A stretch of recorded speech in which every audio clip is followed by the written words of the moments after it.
On today's episode of Hit the Books Podcast, we talk about Jim Lee attempting to save the comic book industry one sketch at a time. What a hero. And then we talk about some titles that probably aren't coming to your local comic book shops this week, sadly. No matter how much we want to support them, it is very understandable if you can't, given current events. Stay tuned!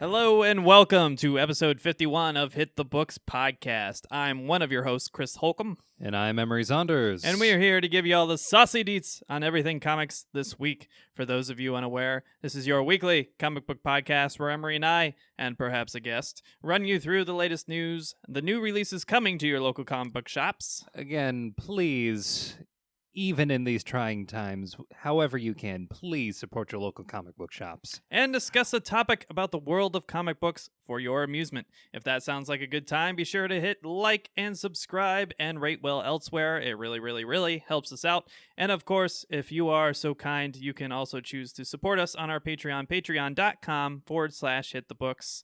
Again, thank you to all past and present contributors to our Patreon. It really does help us keep the lights on while we're still working at quite a deficit financially because it's a passion project. But everyone's falling on hard times. But that being said, the contributions do go a long way towards helping keep things consistent and supplementing at least some of the cost of ownership for us.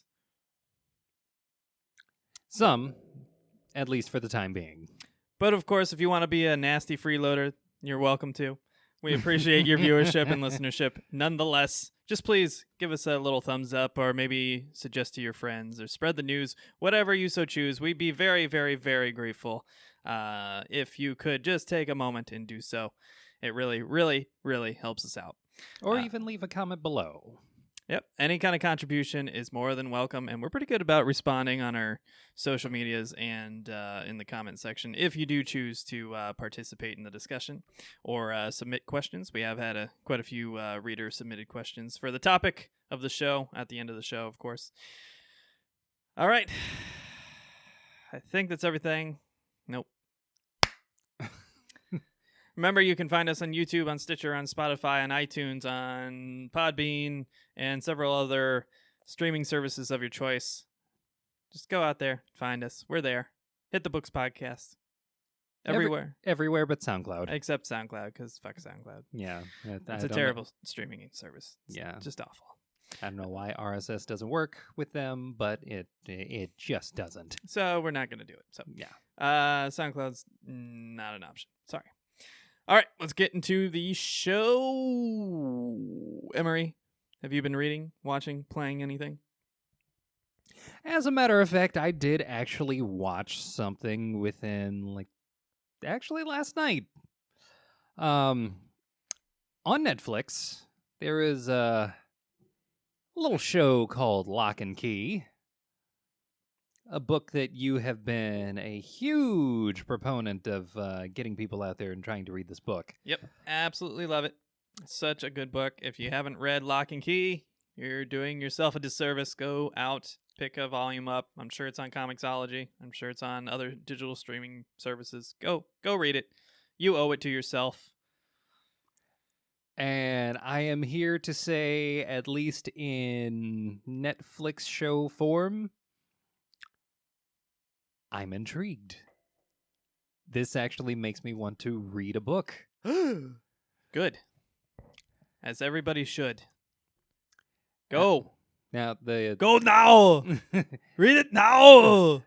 Do it. You're right here. Come on. Or, stay till the end of the podcast and then go. Oh, yeah. Obviously. Yeah, it's not to give too much away about the premise of the show, but, well, it's about a family that moves into a peculiar house that has a various and sundry number of keys that these family members tend to find strewn somewhere about the house Yep. if they're looking for them. Mm-hmm. And let's just say there's something special about each and every one of these keys.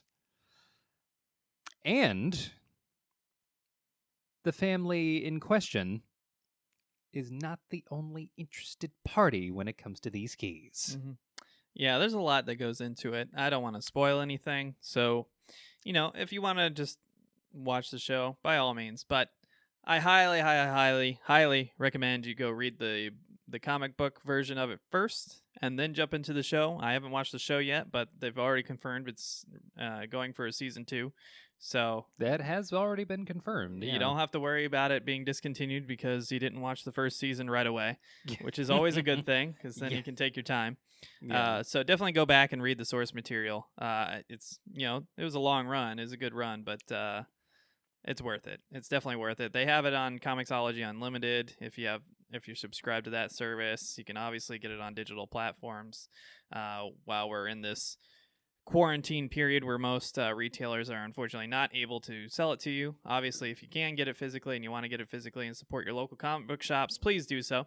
But yeah, highly recommend it. The book is great. I've heard a lot of good things about the show from both Emery and one of our contributors, Heather Reap, who has give it a lot of praise in the past. So I still need to check it out myself. But yeah, glad to hear that. Glad they did a good interpretation, especially since Hulu dropped it. Oh, they actually made the pilot for Hulu, and then Hulu decided to drop the project, and Netflix scooped it up and ran with it. So, guess it worked out pretty well. Yeah. I'm assuming that this is going to be the year of hindsight for a lot of companies at the very least. Yeah, I'm kind of surprised. Kind of surprised at how little promotion they gave Lock and Key, though, because I feel like it has a lot of potential to be a big budget thing. They poured a ton of advertisement and support for The Witcher, as you would expect, and for stuff like Tiger King. Don't get me started on Tiger King. But I feel like they really didn't give Lock and Key a chance, but it still somehow found a good audience and just on its own merit alone, rose to the top. So that's a good sign. I'm looking forward to that success story because from the one episode that I've watched, there's a lot of merit to go around. Yeah. Anything else you've been diving into? Comics, video games, movies, TV shows, anything recent? Again, we're in quarantine. We're working a lot, obviously. Yeah. I literally tore down my work area so that we could produce our studio, and it's now past 9:00, so we're starting pretty late. When it comes to like any other potentially comic book related media, I haven't really been diving into much, honestly. All right. Well, this is despite being busy and messing around with the studio and trying to figure things out logistically. I actually had a pretty productive comic book week, which it's been a while. The last comic book week that I had like a good amount of reading was probably season 2 of the show, which is year plus or whatever. Yeah. So it felt good. It felt good to dive in and read a lot. So basically, I finally fulfilled my promise of reading a bunch of the AWA Comics, which is the new comic book producer, publisher, artists, writers, and artisans. Yeah. Remembered the full name this time, so good job, me. Give myself a little pat on the back. And speaking of AWA, I think it was 2 episodes ago, we awarded the prestigious, nay, life-changing award of Cover of the Week to Kerry Andrews for his Year Zero cover for issue number 1 there. And he actually left a very kind note on the page channel the day of. So thank you, Kerry, for reaching out and commenting. It's very kind of you. And he talked about, obviously the great honor of winning the prestigious Nate Life-Changing Award of Cover of the Week from Hit the Books podcast. He was a very gracious recipient of that award. Thank you, sir. Obviously, we're big fans of Carrie Andrew. He's won multiple times. This isn't the first time. But he has a really, really cool kind of drawing instruction channel and draw along channel on YouTube that I highly, highly, highly recommend you go check out. It's under his name, Carrie Andrew. I think it's Carrie Andrews Draws. Let me just double check that real quick to make sure I get that right. Don't do him a disservice. You know, he didn't pay for this or anything like that. It's just he was very kind, and I went and checked out his channel, and it's very, very good. So yeah, this is a shout out, not a shill. It's purely a shout out. So yeah, definitely go and check that out. Yeah, it's under, if you search Carrie Andrews, he pops up right away. And the show itself is called Making Comics #with me. So definitely go check that out if you so choose. We subscribed, of course. Very cool channel. Learn to draw. I definitely need to learn to draw better.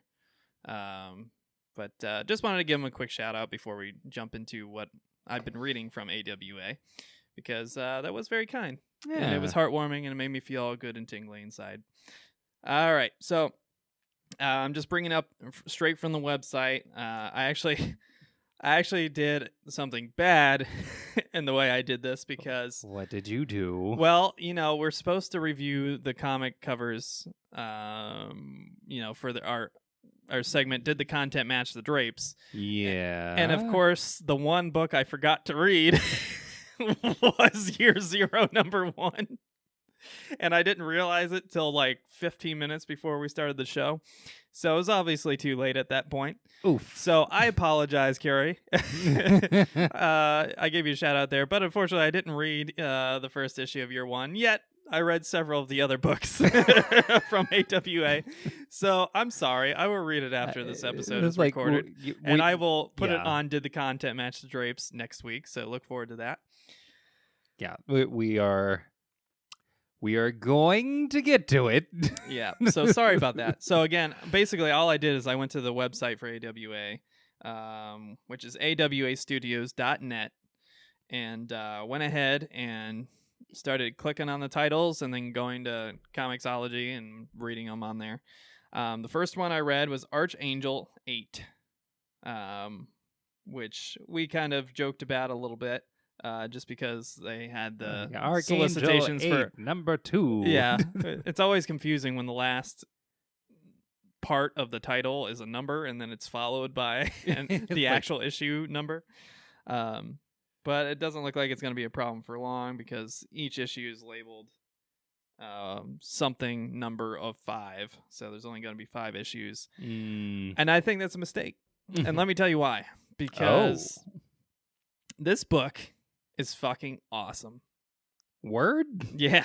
I mean, the covers are awesome in and of themselves, and definitely are worthy of being covers of the week, and they were in contention for sure.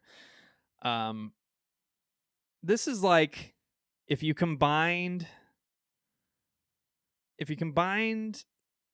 the Punisher with Constantine. It has very cool vibes. Basically everything I want from an aesthetic point of view.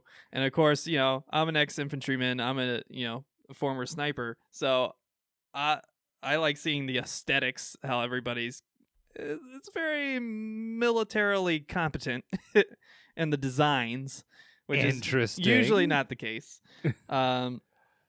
It's just awesome. It's awesome. I only read the first issue so far, but it was fucking awesome. The artwork was very cool, very aesthetic.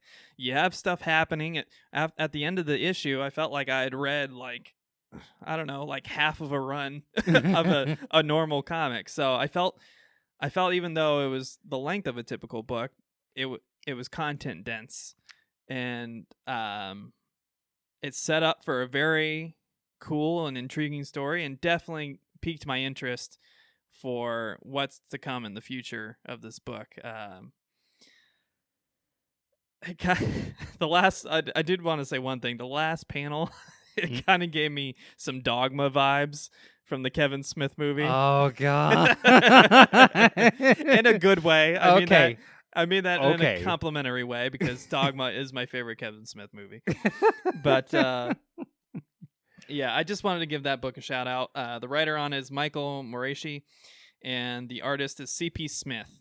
So if you are able to, please go out and support these artists, writers, and artisans, because this is a great start for this book.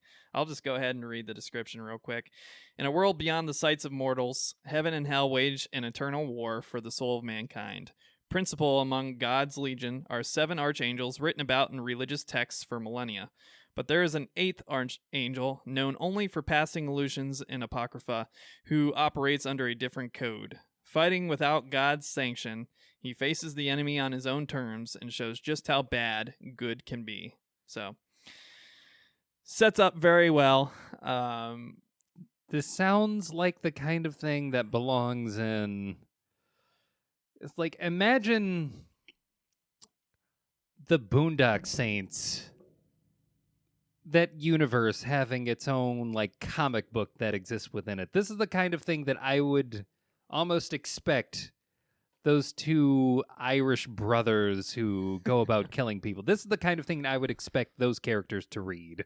Yeah, it's very cool. So, again, it's like Dogma, Constantine, and The Punisher all wrapped into one. And the 8, as much as we were goofing about it, the 8 is actually very relevant. Oh. As stated there. There's an 8th archangel. He's the 8th. And there's a lot of 8 imagery in the initial issue. So highly recommend you go pick that book up and support those artists and writers, because that was a great title. And really, I want to say, of all the titles I read, there really wasn't a weak one. Before I go into the other ones I read, AWA is putting out books, at least for the number ones. You know, you can always be kind of, misled by number ones. Yeah. But at least for the number ones, these books are giving me everything I feel Image has not been giving me this past year. Oh. So if you've been watching the show for a while, we're obviously huge fans of Image and Image Comics, and we're often very complimentary of them and how they allow creators to go out on a limb and create very high quality stuff with their own vision and very concentrated storylines that aren't too convoluted and trying to dip in various forms of canon. Now there's exceptions, with the long running series a little bit, but it's nowhere near the Marvel DC, stereotypical issues with canon being used conveniently here and there and then forgotten about in other cases. And right. So we've been very complimentary of Image, and for good reason. But personally, I don't know how you feel, but I feel like this past week, excuse me, I feel like this past year, Image has been very disappointing. Just it hasn't held a candle to what it's previously released, and maybe it's just a down year, Yeah, but I think there are a lot of titles that, in some cases to the benefit, but most recently I would say kind of to its detriment. These are books that, let's just say that you have things like Spawn, you have things like The Walking Dead, and then you have books that, I mean, for lack of a better way of saying this, they don't really justify the graphic part of the graphic novel. These are things that could have just been books that people just could have read. And yeah, there's a lot of that too. Yeah. I feel like art has been taking a back seat in a lot of these books. Yeah. Which is kind of disappointing, because that's the exact opposite of what I expect from Image. Right. This is like the comic book medium is supposed to be one part good writing, or at least passable writing. Yeah. And then the other part, I'd say the 60 to the writing's 40, supposed to be amazing art that not only pops off the page, but does a good enough job to go along with the very reason why we have a section called Not only does the content match the drapes, but the prestigious, nay life-changing award of cover and variant cover of the week. The point of the cover is to sell the book.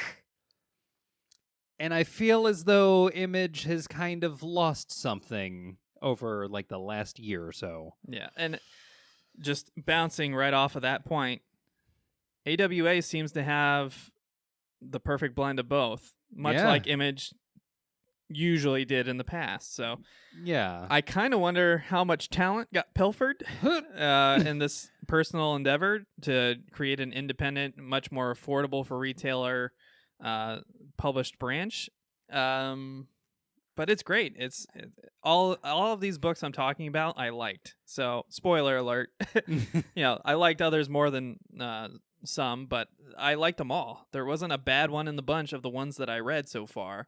And the art was excellent to outstanding in each title.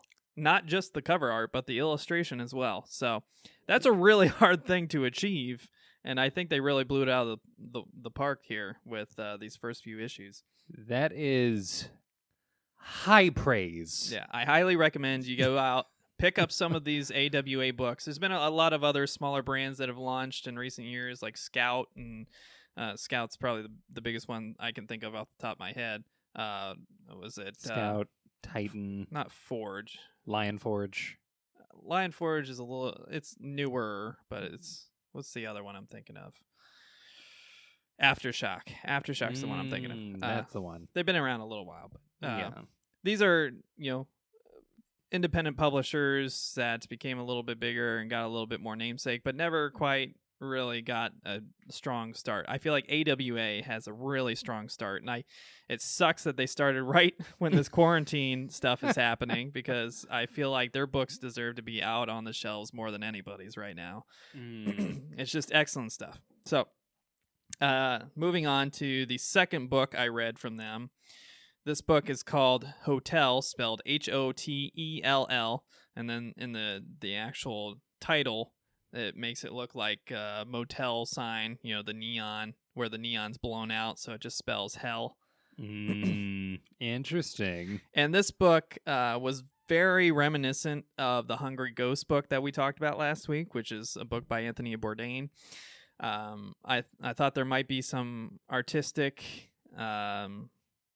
proximity here, but it doesn't seem like the artist or the writer worked on Hungry Ghosts. I might be mistaken, but even though they're very similar in vibe and art aesthetic, they're actually not related at all, it doesn't seem like. But this book is written by John Lees, and the artist is Dalibor Talijic. So hopefully I pronounced that right. I apologize if I didn't. But it seems like this is circulating around this mysterious motel off of Route 66, which, anybody familiar with Route 66, it was a very, very famous tourist highway, which had a bunch of tourist traps and all sorts of things, because it was the primary route to get to California and Las Vegas and all these, famous cities. Now it's not really used anymore. So it's basically kind of died. People are flying a lot more, that sort of thing. It's a ghost road. So a lot of those kind of ramshackle tourist trappy businesses and motels and whatnot are, much less influential than they used to be in American culture, I'm sure. Yeah. So I'll go ahead and read the description before I get into it. So you won't find it on any map, but if you happen to be driving down Route 66 late at night, you're truly desperate for shelter, sanctuary, or secrecy, you might see a battered sign on the side of the road. The Marriott Courts Hotel, where many check in but few check out. The woman whose unborn child urges her to do terrible, terrible things. The man who can't get rid of his wife no matter how many times he chops her body into pieces. The failed priest performing a desperate exorcism on a kidnapped boy. The investigative journalist on the trail of a serial killer who discovers a terrible secret in the crawl space between the hotel walls. These are but a few of Perrier Courts Hotel's guests, and all of them will wish they had kept driving. So it just kind of gives you a little bite-sized piece of each of the stories that I assume are coming up here. Again, much like Hungry Ghosts, it seems like each individual issue is not really necessarily connected by much beyond the locale. Right. It seems that everything's going to be kind of like a horror-based short story. don't think this one was numbered out of anything. Nope, it's out of 4. So it looks like it's only going to be a 4-issue series. Again, I think this is a mistake for all of these issues. I kind of wish they weren't saying it's going to be out of blah, blah, blah issues, because it doesn't leave the door open for more storytelling if it's a hit and you like writing it, Again, we talk about this all the time. If you have an idea for a story, a coherent story, by all means, set it all up, do all the work ahead of time, and then release it, chop it into 6 issues, 8 issues, however many issues it's capable of being without stretching too thin and having bullshit filler. And release it, and then work on your next project while that is in release and going month to month to month. I think the problem with all these issues being like 4 or 5 issues long is you don't really have that long to work on the next title. If it is a success and you feel there's a story there to tell, to expand it further, and you definitely can't keep an ongoing series when you already put a final issue on it. So I kind of feel like for a new business, this is a bad idea, because Archangel 8 by itself could easily be a huge book. And I can see how you could just keep making stories with it.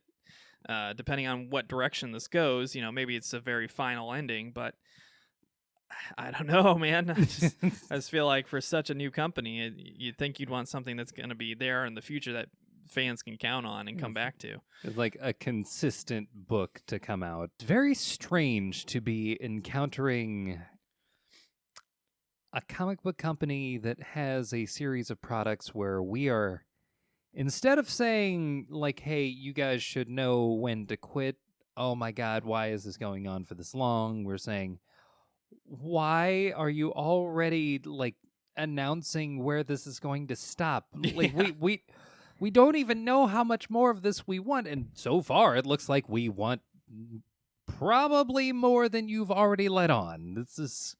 Yeah, I think I just, I get it. You don't have the name recognition necessarily just yet.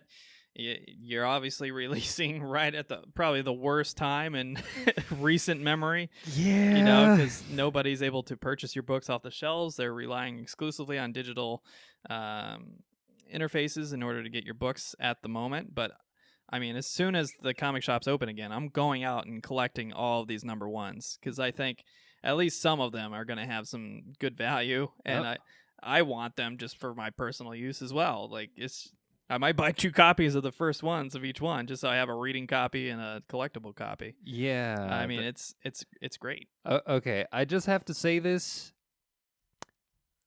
Archangel 8.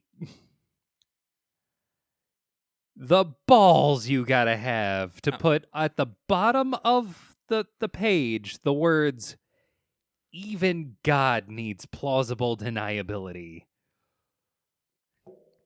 How fucking bold. Fuck yeah. So metal. Let's fucking do it.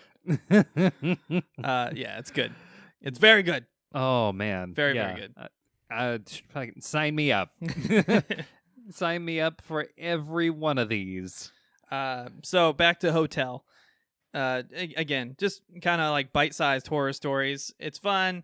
It didn't blow my mind in any way, shape, or form. The art, it's good. I wouldn't say nearly as great as some of the other books that I read, but still very good, very solid. Definitely nothing to, get upset about. They do have little bite-sized pieces on their website if you want to get like a little snippet of the first issue. They have quote-unquote episodes, which are just basically just sections of the first issue. Catch a taste. And if you need that taste, fine. But again, these comics, they're 30 pages. Yeah. Just if you want to read it, just buy the first issue. It's probably, I don't know, I can't remember what I paid for it, but probably like $4. But it's worth it. It's very, very good. Of all of them, this is probably the one I'd recommend the least, at least for the first issue, because I feel like there's going to be some issues of this book that are going to be better than others, just because they are such independent stories, it seems like. And the first one was good, not great. So, I kind of feel like this book might be better served as a show. I could It see definitely it being looks as like an adult Goosebumps type of thing. Oh, you know? oh yeah. Like this should be an HBO series. Yeah. And one warning out there: a lot of these books are mature, so there's mature imagery. There's gore that's very intense gore. There's one or two, not necessarily sexual panels, but panels of nudity and stuff like that. So did want to warn you, this isn't for little Billy and his 8-year-old friends Not for kids. to go read. This is definitely for teenagers and adults. I would probably even then skewed more towards the adults. Yeah, it's rated R or depending, maybe even NC-17. Yeah, but Hotel, I still recommend it very much. Very good title. Really enjoyed it. Next up, I read the first issue of The Resistance, again from AWA. This book has probably the worst timing of any book ever. Because the entire first issue is about a virus that has spread across the world and has a 95% fatality rate and is absolutely decimating the planet and the population of the planet. Basically, it causes your body to attack itself and liquefies your organs, and you most likely die. I've read The Stand. Yeah. So, unfortunately, this book is being released during a very, very perilous time for disease and fear of disease. So yeah, it's very on point. If you are the type of person that goes on Netflix and must watch Contagion because of the situation right now, this might be the book for you. I do have to say this: whoever the artist is really knows how to capture famous people faces, because I swear to God, that has got to be Harvey Keitel in that suit. Oh yeah, there's a lot of famous people faces in this book. I don't know if they know. I don't know if they authorize their faces to be used. I mean, that's clearly Sean Penn in the background there. And the image we're looking at is like, I was going to say either Sean Penn or Harvey Keitel. That's like that, and even those two people have kind of the same face. Yeah, so to each their own, I suppose. But the art is very good. So yeah, and, what's his name? Whether from they're using Westworld. real people's faces or not, they probably are. But it's drawn very well. So it is drawn very, very well. Can't begrudge them too much. So they picked a hell of a time to release this story from J. Michael Straczynski. Oh yeah, this is a veteran. Yeah. So the writer is J. Michael Straczynski, and the artist is Mike Deodato Jr., who's done a lot of DC work, I know. So here's the synopsis. A global disaster leaves hundreds of millions dead in its wake. Shortly after, a few thousand suddenly manifest superhuman powers. Born under a cloud, these reborn humans must discover who they are, why they possess such great powers, and what, if any, responsibility they bear for the tragedy. Are they the harbingers of more tragedy to come, or Earth's last hope? So the whole superpowers thing in the synopsis, you don't even get a hint of that until the very, very end of the first issue. So I didn't read the synopsis first. I just jumped right into it. And I got through the whole issue. I was like, oh, this is pretty intense. And I mean, they're showing crazy shit happening. And there is a panel. I'm going to post it on here. Hopefully they forgive me for posting this panel, but it is on your website. So it is free. It's not that there's a pay barrier there.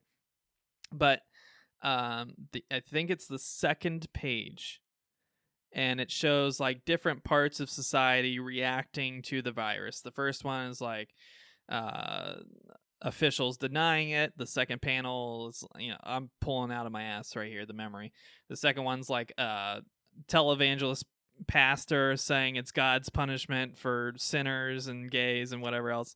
And the next classic stand. And then the next panel is like a conspiracy theorist saying it's the 5G towers and blah blah blah. Again, I don't remember if these are verbatim, but it's that general thing for each of the panels. Right. Everything you would stereotypically think, and literally everything on that page has happened for a disease that is far, far less deadly. Oh my god! So, and this was done ahead of time. This was not just thrown out there. I mean, the second issue is coming out this week. So This man literally predicts the future. yeah. So all of the stuff that is in this book literally happened in recent memory. Like God, literally blaming it on the 5G. and it's literally happening like every day. So I thought that was hilarious that they were so spot on just before this whole quarantine started because It's like, everything that happened was accurate. it's like, how is it that not only is Straczynski that spot on, how is it that we as humans are this fucking predictable? Yeah. So I thought that was really funny. And so again, if you're watching the YouTube channel, I posted it on the green screen. Just because I couldn't help but take a screenshot of that because it was just so perfect for what we're going through right now. I don't know if maybe they saw something from like January and decided to copy it or what, but it was spot on. It was exactly what we're dealing with on a daily basis from television personalities and all this stuff. Just really funny, really spot on. But then at the end, again, this is it looks like it's going to be a 6-issue run. So again, pretty short run. Maybe not the shortest, but there's an end game here. Of course. Apparently they're not going to keep it as an ongoing series, but there's nothing alluding to superpowers until the very, very end. And even then it's kind of vague and you don't really get It's the end of the first issue. the end of the first issue. Yeah. So I don't know where it's going to go from here because I was really enjoying the entirety of the first issue. Mm-hmm. But now it looks like it's going to be a completely different thing than what I originally thought it was going to be, which is, an apocalyptic type of, holy shit, we can't stop this thing. What are we going to do type of book. Now it's just random superheroes. It's kind of like Infamous. Kind of remind how Infamous has the big disaster and then random people get out of the superpowers disaster, people get empowered. That's the basic premise. Yeah, that's... I mean, I could see something like a mix of the video game Infamous mixing in with the story of the Stand and it being like a biological thing where it's like it's killing like a very, very, very large percentage of the population, but those who survive are somehow imbued with something. It's almost like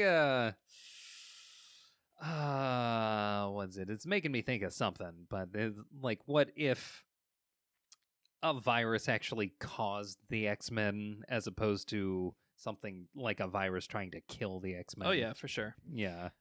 So, maybe not the most original idea, but it's cool. And the way the execution is what matters here. The writing is very, very good.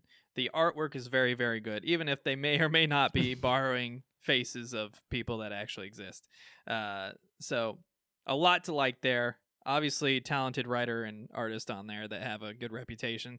So a lot of clout there behind it. I'm really looking forward to reading the future issues, although I have to kind of readjust my expectations because I didn't read the synopsis, and I really enjoyed the first issue and didn't find out until the end what the synopsis was.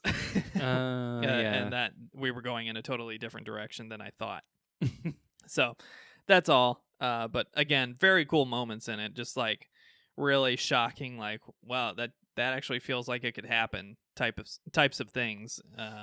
Especially right now. Issue. If you want to scare the shit out of yourself right now with what could potentially happen if this virus escalates, this is the book for you.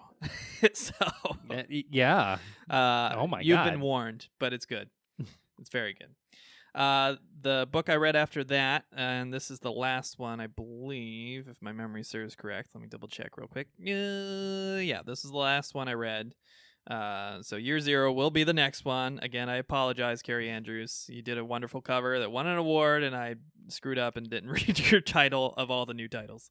Now, it should go without saying that in reading all of these titles, Carrie Andrews was the one that had the cover that won. It's true. Even though the other ones were very good. Yeah. Very good. Yeah. At least most of them. Red border, probably not as much, just because it's literally just a fence. So, hard to win cover of the week when it's just a fence. Yeah. However, I will say that of the illustration on the inside, it's by far the best. Oh. It's excellent illustration. So I'm kind of disappointed that the covers are so bland, because I think it does a disservice to what's inside the book, which is incredible, well done, intricate artwork. Very, very, easy to follow, expressive illustration. So that was kind of disappointing. Not that the art's bad, because it's not. It's incredible. But that the covers were so just blah. They're just blah. They're fine. It doesn't sell it nearly as much as the interior deserves. Yeah. So if you guys are watching, and we hope you are, because we want to support you, of course, and hopefully you can do likewise. Yep. But no shame. We gotta throw our punches when able. Oh yeah. So our 55 viewers will appreciate it, I'm sure. So this book is written by Jason Starr, and the artist is Will Conrad. Again, why they aren't using Will Conrad's illustration art on the covers, I will never understand, because the covers are just, they're fine. They're meh. But the writing inside is very cool. Specifically, the character dialogue is pretty well. There's some moments where you're like, would somebody really say that? I don't know about that, but overall, the writing is cohesive. It's easy to follow. You understand what's going on, which is the most important part. And the story seems to be setting up for something very interesting, which I am all about. Again, short run, apparently, only going to be 4 issues. But that is out there for you to read. I think both the name and the aesthetic of the first issue, the cover specifically, not only do a disservice because they're boring, but because they imply the wrong thing. Oh. So when I, again, didn't read the synopsis ahead of time, and most people don't when they pick up number ones, they just see a cover or they see a company they want to support or a creator they want to support, and they pick up the book. Yeah. Well, I picked up this book because I want to support AWA and see what they're all about. And I was under the impression, just based on the name and the cover, that this was going to be some kind of, Cold War era, Russian, Eastern European influenced type story. It being called Red Border. It's called Red Border. It's a red cover with a red fence on it, which makes you think of maybe the Berlin Wall or something like that. Yeah. So I was thinking communist era, Cold War era, Red Scare type of story going in. Totally not what it's about at all. It's a modern story. Yep, I kind of figured. About the southern border of the United States. Of fucking course it is. About some folks who are running from the cartel because they crossed them. Again, I don't want to give away story beats because I want you to go pick up this book and read it. Mm-hmm. And they have to try to run away and try to cross the border in some way, shape, or form, in order to get away from this cartel that's pursuing them and seemingly going to continue pursuing them into the future. Uh-huh. Again, very strange that the cover is both boring, which you do not want on a number one, and gives the complete wrong impression about what the story is about. So Jason Starr, Will Conrad, the editors over at Writers and Artisans, maybe take note of this. It's because I think you guys did yourself a real disservice on this book, because the writing's very good, the illustration is outstanding, but it gives off the wrong impression, and it certainly doesn't make a statement on the bookshelves. So just wanted to express that real quick before I read the synopsis here for you. Just, again, very, very good book. I am recommending it, but the cover did not do any service to what is on the interior. In this case, the drapes did not match the content. So maybe focus on that on any future continuations of this title or any future books you do here for AWA. So here's the synopsis real quick. When a young middle-class Mexican couple, targeted for death by the Juarez cartel, flee across the border into Texas, they wander into a house of horrors beyond their wildest imagination. Rescued by a mysterious local who takes them to safety of his family's ranch, the couple soon realize their hosts have more than just skeletons in their closet, and the army of assassins on their trail might be the least of their problems. So, again, I think the synopsis hurts the book. And the reason I say this is because they're not even in Texas yet at the end of the first issue. They're at the border at the end of the first issue. So you gotta. There's a lot of get to the next issue before you get all the way into Yeah. what I'm assuming is going to be maybe vaguely, slightly reminiscent of the Texas Chainsaw Massacre. Yeah, so the book is 4 issues, and you already gave away the plot of the first 2 or 3 issues, probably. I'm guessing. So I just don't I think you should have shown a little bit more restraint. It's not a bad write-up or anything. Again, the quality is not the issue. It's the organization. Right. Why would you give away everything in that synopsis for a 4-issue series, and the first book doesn't even get halfway through the synopsis, Yeah. Just set up the premise. Say, because of blah, blah, blah events, Mexican couple have to flee to the border, and then what awaits them, who knows, blah, blah, blah. Some kind of vague thing that doesn't give away everything. Yeah, because it should be something that establishes and maybe hints at things that happen only in the first book. Yeah, so I'm gonna give it away because they already gave it away, so I don't feel guilty about it. But the end of the first issue, some of the cartel members catch up to them, capture them, and then they're saved by this blonde-haired white dude who's clearly an American Texan who's on the other side of the border looking for trouble of some sort. Little obvious. And then offers to give them a ride, into Texas or whatever. And so that alone, sets up your premise. But you gave it away that he's going to terrorize them in some way, shape, or form, whereas that could have been a big shocking surprise in the second issue or something, Right. Now, obviously, there's foreshadowing there, and I didn't give everything away. So, again, please read the book. There's really cool events and really great quality storytelling and artwork, but it's like, come on, man.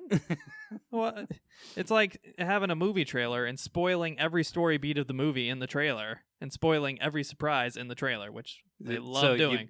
So you mean just a common movie trailer? Yeah, and then having the worst possible title and and cover art posters, to kind of advertise with. They're just shooting themselves in the foot. It's just yeah. So I don't know. Maybe I'm just too jaded. I don't know. Maybe I'm just being a cynical comic fan, and I could understand. I often am. I could understand from the perspective of this being a very new comic from a very new comic publishing company. Like there might have been a bit overzealous with trying to hook potential readers. But something has to be underzealous with the cover. Or underzealous with the cover. The synopsis almost seeming to maybe take up some of the slack of the kind of blandish cover of trying to hook potential readers. I think there ought to be some mystery, at least a significant amount of mystery that, if well written, should hook any and all potential readers into this book. Yeah. So, again, I don't want to beat a dead horse here.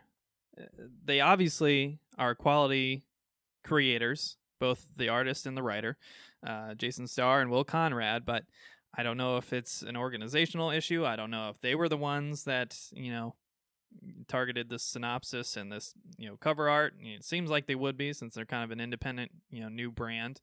But just unforced errors, that are probably going to hurt this book. And it bothers me because it is so good that I think people should pick it up and read it. But unless people hear the word of mouth, the synopsis is not helping the book because it tells the whole story already. Right. With the exception of what the final ending will be. And, the covers are completely misleading. The name and the cover art itself for the first issue, completely misleading. So, all right, that's all I wanted to say on that. Yeah. I will say that were current events not getting to the degree that they have gotten to recently, I could easily forgive them going a bit far with the synopsis online, under the idea that, well, people would normally be going to a comic book shop to pick up the comic book. Yeah. Given what current events are transpiring right now, it's very likely that anyone who would be interested in this would be getting this digitally, online, from this website, and thus most likely coming across that synopsis that might be very well giving away future events that haven't even been committed to print yet. Yeah. So again, highly recommend all of these books. Absolutely go out and support them because they are putting out some very good, high-quality books that I think are absolutely worth buying, absolutely worth supporting, absolutely worth investing your money into. Especially once these comic shops open again and we are able to get those first issues, absolutely go out and support this. AWA Comics or AWA Studios. You can look at their website at awastudios.net. You can see kind of little clips of or quote unquote episodes of the first issues. If you want to get a little taste, they have a little description of their new company and what their hopes and dreams for the companies are. Again, go support them. Really cool, really great start. Really have high hopes for them, and I really hope that this Upshot series of comic books really gets them a nice sturdy foot in the door of the comic book industry, and maybe gets a little market share of its own. Looking forward to being able to give our critique of Year Zero, which, if any of the other books are any indication, I think it's going to be good. Oh, yeah. It's most likely going to be good. And again, Carrie Andrews, I apologize. I don't, of all the new Upshot books I could have skipped, I don't know why it was yours. It was just the last one in alphabetical order. Yeah. So I didn't get around to reading it. So I will read it after this episode. It will be on next episode. So shout out to all those creators and illustrators and artists and cover artists. For the most part, very, very, very good, high standard comic books. And the other comic book piece of content I dove into, I finally took the time to finish the last issue of Batman Damned, also known as the great famous Bat Penis, where we saw Bruce Wayne's penis for the first time until they censored it and then made that issue incredibly valuable before it was even released. And then everybody jacked up the prices to $60-$70 for that first issue, and everybody got screwed. So, quit, Batman. Cover your bat junk. I'm sure those shops could use that money right now. So, I don't begrudge them. The third issue was as bad, if not worse, than I expected. So the first issue, we've talked about this in the past, so I'm kind of re-harping on old points if you've already watched the show before. The first issue of Batman Damned got all of the press and the hubbub and made, all the news outlets because it was leaked before release by a reviewer that there was an exposed Bruce Wayne penis in one of the panels. And at first I was like, okay, whatever, no big deal. It's part of the Black Label book, so it's clearly for adults. I'm sure there's a story reason for why he's naked. Like, it's supposed to be supernatural themed. So I'm sure there's this panel where he's losing his mind and going crazy or whatever. And, they're showing him naked in some supernatural, ethereal, plane or something like that. These were things you were sure of. I was fucking hoping. Nope. You read the first issue? None of that. He gets back home and decides to get naked right there in the Batmobile and walk across the Batcave completely naked, dick hanging out, and they show the dick for literally no reason. It's just there in the panel for no goddamn reason. After decades of getting out of his car, walking over to the Bat computer, fully clothed, most likely with some kind of young ward in tow. Well, thankfully, the young ward does not show up in these books. Thank God. Oh my God, the questions that would have had to have been answered. Oh my God. But no, this entire book is just pointless. It was just an excuse to draw his dick. Yeah. And to have Harley Quinn, almost rape him, or they implied did rape him. I don't fucking know. Like, this book, it's incredibly hard to follow what the fuck is going on, because there's this third-party narration that's jumping between John Constantine and minor spoiler, Enchantress. But you can't hear the voice, so you can't differentiate between who's narrating, because it doesn't tell you. There's no, like, boxes telling you, which character it is with colors or anything. It's just artistic, scrawling narration across the page. It's very pretty. It's aesthetically, it's cool. But the art isn't even good. The character art looks terrible. And the third issue is the worst. Oh, my God. The finale is where you would expect it to be at its best, is the worst. Like, there's characters that are drawn cross-eyed for no reason and just terrible coloration, and like the aesthetic is good, but everything in the aesthetic is bad. So, and it's not like the entire run is like that. It's just the last issue is really bad. The second issue is getting kind of bad, and then the first issue is pretty good. It's just really disappointing. It's written by Brian Azzarello, who is usually a pretty good writer, I can't remember the illustrator's name off the top of my head. I apologize. But you probably don't want this on record. I mean, it's just not good. Yeah, I remember Azzarello from his work on the Joker. And I remember that being actually very, very well done. And at the very least interesting, if for no other reason than I didn't know we were going to be getting basically like their take on the character of Bob, the number one guy. But he spoiler alert for an old book. He doesn't stay the number one guy. Yet, nope, not even a little bit. Which, to the surprise of no one, if you're working for the Joker, you're probably not long for this world. Yeah, I hope you have good life insurance, because which begs the question: why does anybody work for him? Does anyone work for that version of the Joker because they believe in what he's doing? What is the mortality rate of Joker henchmen? 100%. All of them die. It's gotta be. So yeah. Now, the art aesthetic is very similar. Yep. So that's why it looks the same. So it's Lee Bermeo, who illustrated the Joker and also did Batman Damned with Brian Azzarello. So clearly they like working together. So we solved that mystery. But yeah, Lee, first issue, looked very good. Second issue, looked a bit rushed, but still very good. Third issue, awful. Just did not look good. So that's... Again, I'm a fucking nobody in the middle of Ohio. Don't take it to heart. But I was really disappointed because, the aesthetics of the book were what were keeping me invested, because unfortunately, again, apologies to Azzarello, but it just wasn't good.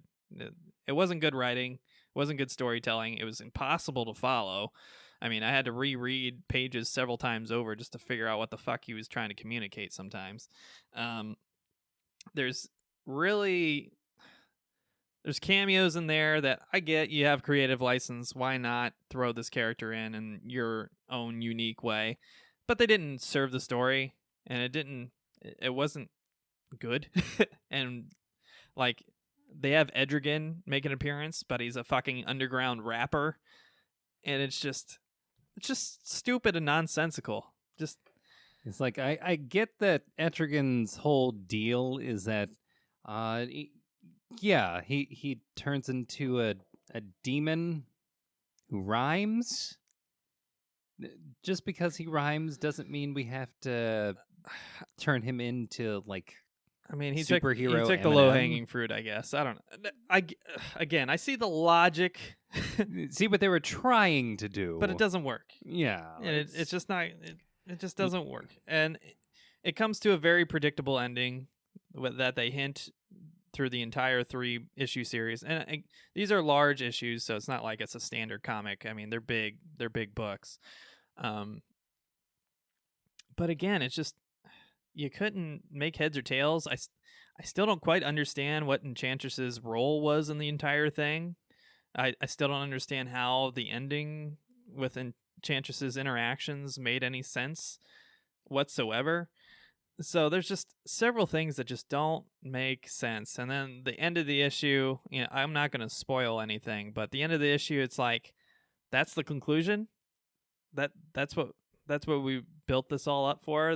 It's the predictable thing, and B, we're just going to end with that. Like, again, if you've read the book, you'll know what I'm talking about. But the very, very last piece, the very, very last page, you're like, that's it? That's what we're going for? And it's like they wanted to do something that would be controversial, maybe, or at least provocative in the Batman lore, but they just couldn't commit fully, and they just like, they dipped a toe in the water, just a toe. That is so unfortunate. This is an example of trying to show you have balls, and then saying, "Oh no." It's like I got told from higher up I can't go all the way. Yeah, and I mean, again, there's just cameos that are completely pointless and don't serve the story whatsoever. Like the Harley Quinn cameo, there's no reason for Harley Quinn to be in this book other than to have a sexual moment with Batman for no goddamn reason, where she tries to rape him. Like, okay, what is the deal with, at least at one point in time, them trying to make Harleen Quinzel, Doctor of Psychology, Harleen Quinzel, into a rapist? Specifically of Batman and Nightwing? yeah, we have in the Bruce Timm cartoon, we have her raping Nightwing. I didn't see any consent there. It it happened. Wait a minute. She shuts off the lights and things happen. I'm pretty sure that Nightwing was raped. Last I checked, Batman shows up and Nightwing is still in costume. There's no scene of him having to pull anything up or pull anything down or anything. What was going on with those lights off? What were those noises, huh? They were tickling each other. Oh. Okay. I mean, that's what I saw. Yeah, with his hands restrained. Okay, she was tickling him. Nightwing got raped. And then he was forced by Calamity to fuck a giant red ape. Ooh. In recent canon. Which, might as well be rape. It's like, hey, either you have sex with this giant gorilla or the world's ending. How is that not putting a gun to your head and saying, fuck this red ape? I'm like, it seems the same to me. Rule 6. Gotta remember Rule 6. Rule 34, more like it. What these fucking creators are doing now. And then we have Batman getting raped and Batman Damned. So, or almost being raped by Harley Quinn. I mean, I just got to ask this question because we ask this question every time. Why do they hate Nightwing? I don't know. I love Nightwing. Leave him alone. Leave Nightwing alone. All right, so you should probably, to further hone in on that point, you should probably watch Titans. Oh man. So yeah, I'm not gonna say any more on it. I don't recommend it. There's good artwork in the first few issues. There's cool. I mean, aesthetically, it was arousing what was happening with Harley Quinn, but it didn't serve the story at all. And it's like half of the second book, so it's like, why did we even bother? You could have used that time to explain what the fuck was going on in the first place, but apparently not. To each their own, So unfortunately, not Brian Azzarello's nor Lee Bermeo's best work. Again, great creators. I don't want to shit on them because I'm very fond of both of them, and I think they both are good at what they do, but it's just not their best work, and it's definitely not the best book in the DC Black Label title. There are so many more better titles to pick up from the Black Label if you so choose. I know you were high on the question. Yes, I will continue to push books. that book. There's several of them out there that are just much better quality and much more deserving of your dollar, in my opinion. These are expensive books too. These aren't. Yeah. These are like $9 books because they're thick. They're thick and with 2 C's. I think we might be on cues with this one. But I'm sorry, guys. I love you. Please don't. If you're listening to this, don't hate me. I'm sorry, but I just can't. I can't abide. The dude does not abide. Yeah. Like, we can't abide, but please don't tear us an asshole on Twitter. So the last piece of nerd media that I have consumed, although in a dose, is the new but old Final Fantasy VII Remake, which of course I'm wearing my Starry Sky Cloud Strife shirt. Yeah. With a meteor coming down. Van Gogh would be proud. He sure would. So I played the demo. I have the actual game ordered. Now, full context, Final Fantasy VII is my favorite game of all time, period. Straight up. Just straight up. It's my favorite game of all time. Hands down. Bar none. I no beat questions it asked. at least once a year. Thankfully, they keep releasing it, so it makes it very easy on me. It's a good game. I fucking love the game, and I cried when that first trailer came out, and they had the music playing, and they had Cloud walking out with his sword into Midgar. Mm-hmm. I literally cried because I couldn't believe it. I couldn't believe they were doing it, and then I got very scared. Okay, there was a while when you still didn't believe that it was a thing that was happening. That's gonna play into the scared part. So I literally cried. I was so excited, and then I immediately became overwhelmed with fear because I knew they had a lot of production problems over at Square Enix, particularly with sourcing out stuff and it not going well. Yeah, CyberConnect 2, we're looking at you. And B, Final Fantasy 15, which is officially Final Fantasy versus 13 at the time. Yeah. And then kept getting delayed, and then was announced to be Final Fantasy 15, and then continued to be delayed, along with announcing Kingdom Hearts 3, which was also continuously delayed. There were a lot of valid reasons to be afraid of what they were going to do to this. Yeah, so we talked about unforced errors when we were talking about Red Border from AWA. Square Enix is the king of unforced errors. So I was very afraid, and I was convinced that this game was never going to see the light of day, especially when they originally kind of sent it out to a third-party company to work on while they were doing Versus 13, which eventually became Final Fantasy 15, which we thought we'd never see. Oh, yeah, and good fucking finally God. It came out, and it fucking wasn't finished. The game... Now, that's a game that should have been a part 1. That game has so much bullshit in it and is so unfinished. I don't know how they have so much shit in that game and it is not finished. And they canceled the DLC. There are entire continents that they didn't even explore because they just had to ship something. Yet they gave us every fucking food recipe we could imagine. And they gave us 3 separate top ramen side quests.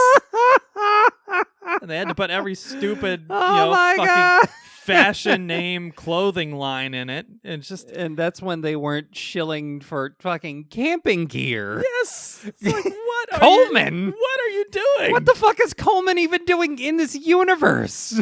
So yeah, Final Fantasy 15, I have a love-hate relationship with.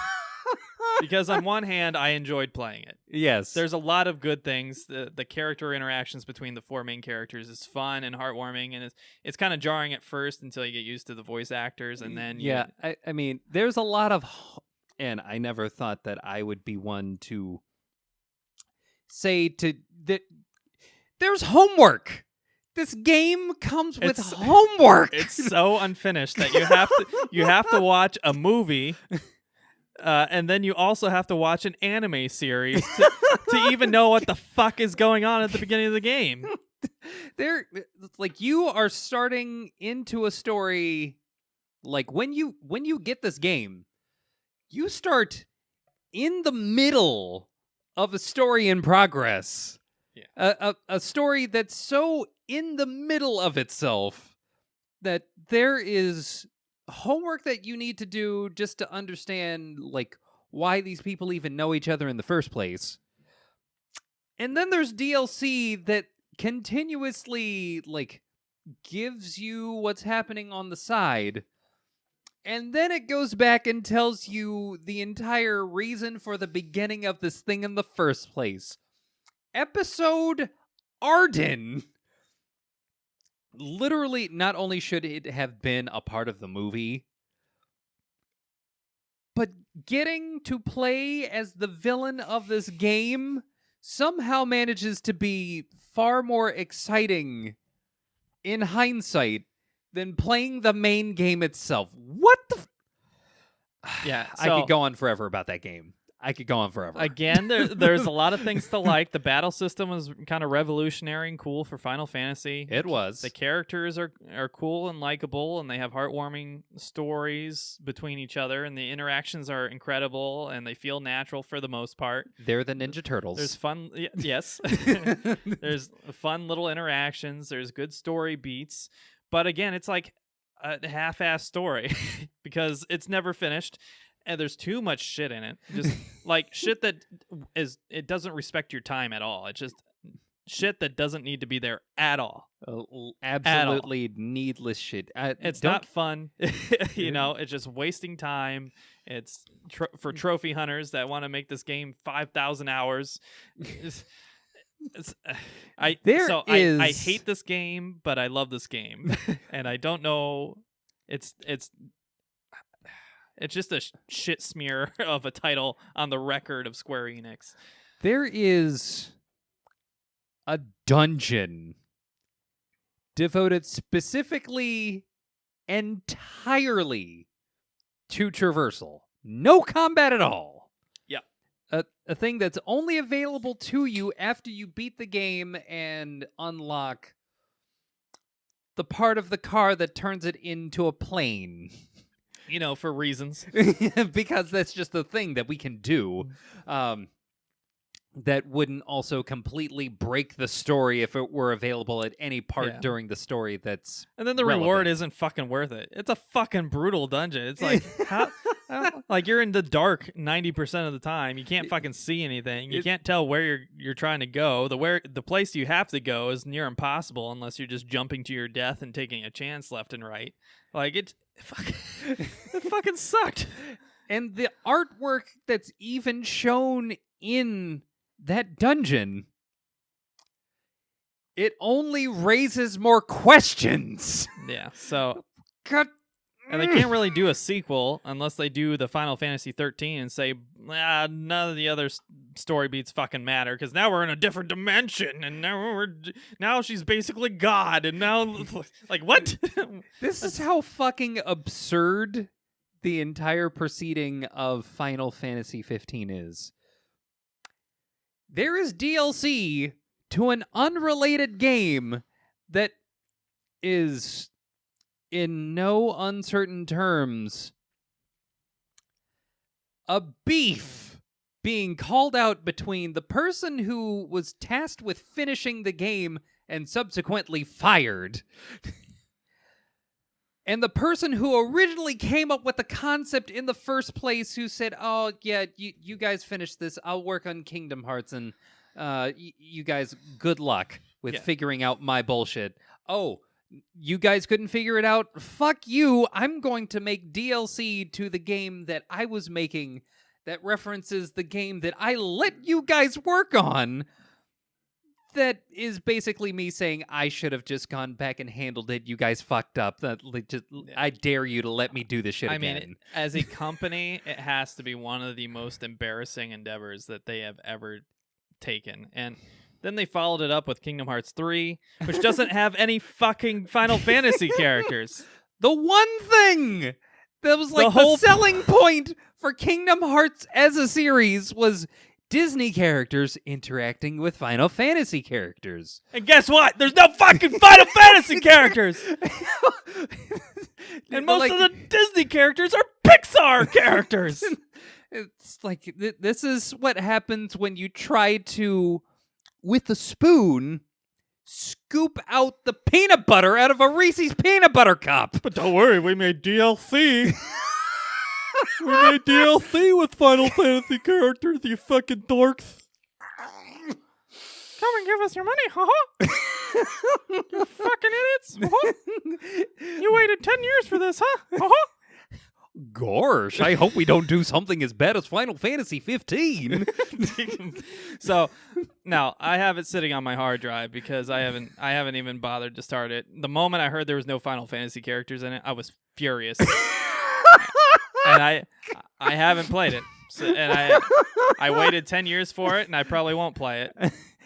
I swear, if we actually get up our other channel to do that, I want that to be our premiere episode. Yeah, I got together. I got the all-in-one package too. I got everything. I was prepared. Everything. I was prepared to dive into everything and get all the fucking convoluted bullshit story, all the background shit, only to find out that half of the fucking cast isn't in the fucking game. I'm going to ask you the question that you ask me every time I talk about X-Men. Why do you hate yourself? No, I don't. I mean, I love the first two games. I love a lot of the accessory games, although they're totally unnecessary. I never played Dream Drop Distance because I never had a DS, so I gotta find a way to play it. I never had a PSP, so I never played whatever the fucking 358 over 2, whatever stupid title it was, or the fucking Birth by Sleep, or the fucking read only memories. Yeah. So oh my god, it's all stupid. It's all stupid. It's absolutely ridiculous how easy it was for them to come up with a bunch of games that weren't 3, only for them to finally make 3 and not have quite literally the one thing that launched Kingdom Hearts in the fucking first place. The fucking Final Fantasy characters! Yeah. So, really pissed me off. And I haven't touched it. And I probably won't touch it. And I kind of regret buying it. So, granted, I bought it on sale. Yeah, it was a pretty steep discount. It was like $30 for the all-in-one package. But we've got to make a show out of that. Like, we have got to turn that into content. Find us an editor. Anybody out there listening, watching, if you can edit videos and render them and upload them, by all means, contact me. Please. I'll pay you a modest, and I mean modest sum, because we're already losing money, but it would be nice to not have to edit all of these. It takes countless hours. It would also be nice to not have your purchase of the most convoluted game series of all time completely go to waste. Fuck them. So, long story short, I thought usually my line. I thought this game would never come out, and B, I heard they cut it up into parts. I was really, really like, fuck, they're gonna fuck this up. I can already see it. They sent their most prized property to a third-party, no-name company who's known for doing mobile games. Do you want to know some fun trivia as to why this thing even happened? Well, they fired him. The reason why they hired them in the fucking first place. There's a mobile game. Didn't even make it stateside. Oh, great. A mobile game based on one mini game featured in the first disc of Final Fantasy VII. The fucking G-Bike. Good job, guys. They outsourced the making of that mobile game. And then, oh, you guys did such a good job with this game that we didn't even put in the States. Why not? We already have these character models. Just update their resolution and just make a game. Back to the point. I was very doubtful. I honestly didn't think this game was going to hit, and now it's kind of ironic because it's the only game that's showing up when it's supposed to, because everything's being delayed because of COVID-19 and coronavirus, and all the effects of said coronavirus. So it's very, very ironic. That's the only thing coming out, and it's getting almost universally high praise. I mean, GameSpot, which is notoriously stingy with its scores, gave it a fucking 10. So now I don't know if this is the same people that have previously been reviewing games for GameSpot, but like I said, they've been pretty stingy in the past. So I was actually pretty surprised. Yeah, there's usually it's IGN that's given the super high scores for games. Yeah, there's a YouTuber that I usually follow for game reviews because he usually seems to be on point. Australian YouTuber that goes by the name of SkillUp, or at least that's the name of their channel. So shout out to SkillUp. Shout out to SkillUp. His reviews, always in depth, always on point. I usually agree with him when it comes to the type of games that I would be into. Yeah. And when he, in the very first few words of his review, said,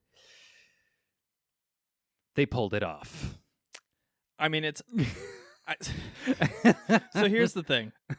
I played the demo. Uh-huh. Fucking loved it. Of course. Fucking loved it. They nailed it. The end of it, I was like, fuck. I think the only thing I don't like about it is Barrett's voice acting.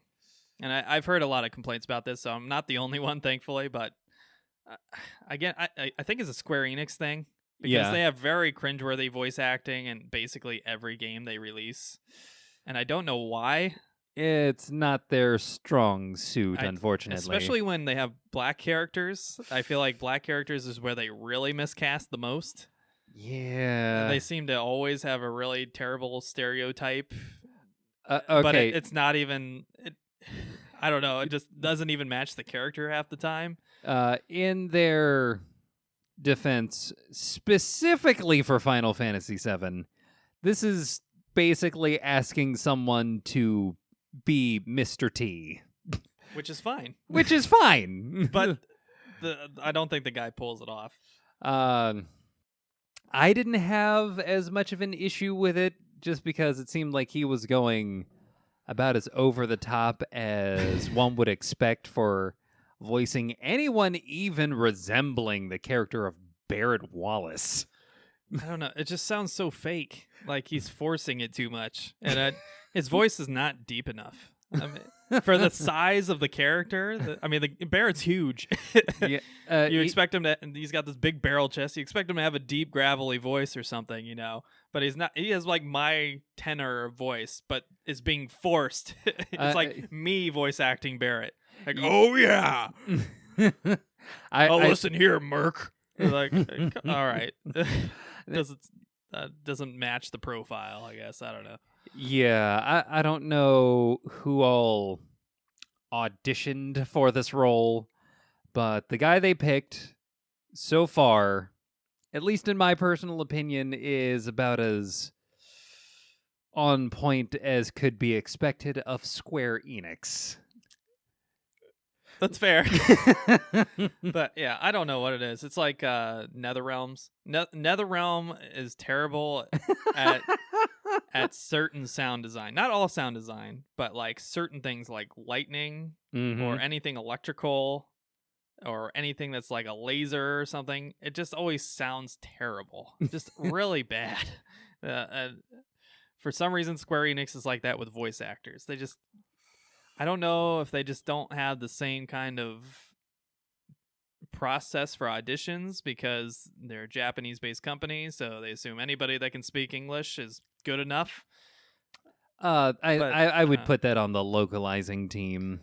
Yeah, probably. But I feel like there's better candidates out there than some of the people they've chosen in the past. I mean, they had to redo a bunch of the one character from Final Fantasy 15 because he was annoying people so much. I can't remember his name. The little one. Prompto, yeah. They had to redo. They had to redo his English dubs of everything because he was annoying testers so much. Oh my god! And it was so cringeworthy, and it was still cringeworthy in the end. Not as much as it probably was, but and then even Gladio is like, kind of forcing it. Yeah, I mean. Then you have the random British accent from Ignis. It's just like, what? Come on, guys. You can do better than this. Yeah. I mean, when it comes to voice acting, I always assume when it comes to Square Enix of all companies that it's probably better in Japanese. Probably, yeah. That's fair, dog. That's fair. But when I'm looking at these big cinematic CG moments, I don't want to be focusing on reading the subtitle, you know? Sometimes I just want to be immersed. It's like I've gotten so used to subs just because I can say with confidence that I am in fact a weeb. Oh, what a weeb. I am too. Sorry. That being said, you know, when it comes to any kind of English voice acting, I'm not going to put that on Square Enix as much as I am going to put it on specifically the part of Square Enix that is trying to... they must be into caricatures or something because it is like the stereotypically like tiny little Weasley boy that they got for fucking Prompto, and the big gruff and tumble voice that they got for fucking Gladio. Is like it was honestly no surprise that they got someone who sounded kind of similar. Kind of similar, but a bit more of that maybe southern black drawl that they got with him. I mean, it's fine. It's literally my only criticism. So if my biggest criticism is that Barrett's voice acting could be a little better, that's not so bad.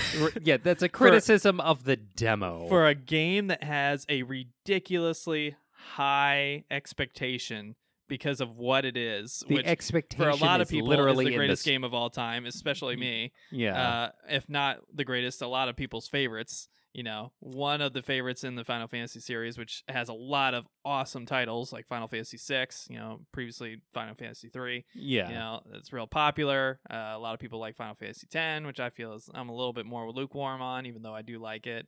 You know, Final Fantasy IX is well beloved, you know. I fucking love Final Fantasy IX. Oh my god. Final Fantasy 15, for all its flaws and being completely unfinished, is very much liked, you know. So that's a K-pop road trip. It really is, though. So again, you know, we're talking high expectations that I thought there was no way in God's green earth that this could possibly live up to expectations. The expectations were stratospheric. A part. It's just Midgar, which is like, you know, the first 10 hours of the original game that's, you know, 40, 50 hours long, maybe more. I mean, I maxed out the 99 hours because I was doing every extra thing I could. Okay, first 10, I could probably do Midgar in like 2. Yeah, I'm not surprised. But it's not a big part of the game. It's not. And somehow they've apparently managed to squeeze at least 60 hours? Yeah, so I mean, I watched an IGN video where they had several people talking about how long it took them to get to the end, and the lowest one I think was like 34 hours, and the highest one was like 52 or something like that. So Yeah. again, a good amount of time. Obviously, a full title and a fully fleshed out title, and I'm hearing nothing but positive praise of it. The demo was great, so. Yeah, I'm excited. Unfortunately, I'm not one of the lucky people that got my copy early in the mail. Instead, I'm getting it late in the mail because they ran out and had to ship more. So, again, because of the quarantine issues. So, Yeah. I'm still waiting on it, and Soon. God, I want it now. In the meantime, I'm forcing myself to play my backlog, and Emery's laughing because I've told him literally every time we've talked that I fucking hate this game. I've been playing Assassin's Creed Origins, which was kind of the reboot of the Assassin's Creed franchise, which I love, by the way. Full context. Yeah. I fucking hate this game. It's so bad. The storytelling is awful, and it's janky. Hilariously. Does not respect your time at all. There is a Final Fantasy 15 tie-in. I'm not surprised, because they both have the same problem. So yeah. Although Final Fantasy 15, at least I enjoyed playing it. Assassin's Creed Origins, I don't even enjoy playing it. So, which is a first, I've had problems with previous Assassin's Creed games because they're glitchy or because it's just kind of an underwhelming story, or when they abandoned the Desmond Miles storyline and all that stuff. The story that was the entire point of the thing. Yeah, the whole point of the series kind of fell flat, and now it's just like this weird story about these predecessor race gods trying to reinvent themselves, and it doesn't make any fucking sense anymore. Not that Are we even after the Pieces of Eden anymore? No. So we just completely abandoned that. No, now it's about the Order of Ancients. These Assassin's Creed Origins and Odyssey are both based before the Assassins and the Templars exist. Because of course. So now they're just pulling shit out of their ass to make a story about. Because exactly. Because we want to go to Egypt and we want to go to Greece and we want to go to all these ancient places, which I'm all about. But somehow give us a reason. Somehow we still haven't done Japan. Yeah. So Assassin's Creed Origins. As much as I was looking forward to it and wanted to love it, I do not love it. It is not good, and it's clearly designed for PC players. It is very hard to play on console. Like, all the menus are clearly, PC based. You got to move it with the sticks to select your menu. Why are they doing that? You're making this for console players. You know damn well that people are going to be playing it on console. Why not just for the PS4 and Xbox and Switch and whatever else? Make it so you can use the directional pad to choose your menu items instead of having to use this fucking mouse thing. It's so dumb. I don't know why games do that. It's just lazy. And it's such a big company, It just seems lazy.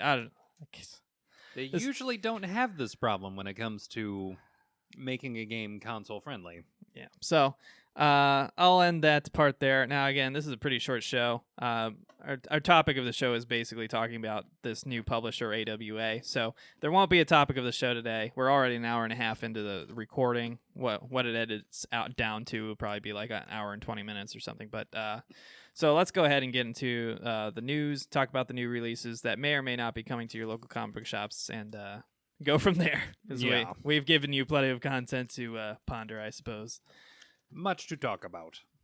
All right, so first on the news, I got a little piece of sad news. Surprise, surprise, it's quarantine time. But this is, it seems like it's separate from COVID-19 concerns, although that's not necessarily confirmed.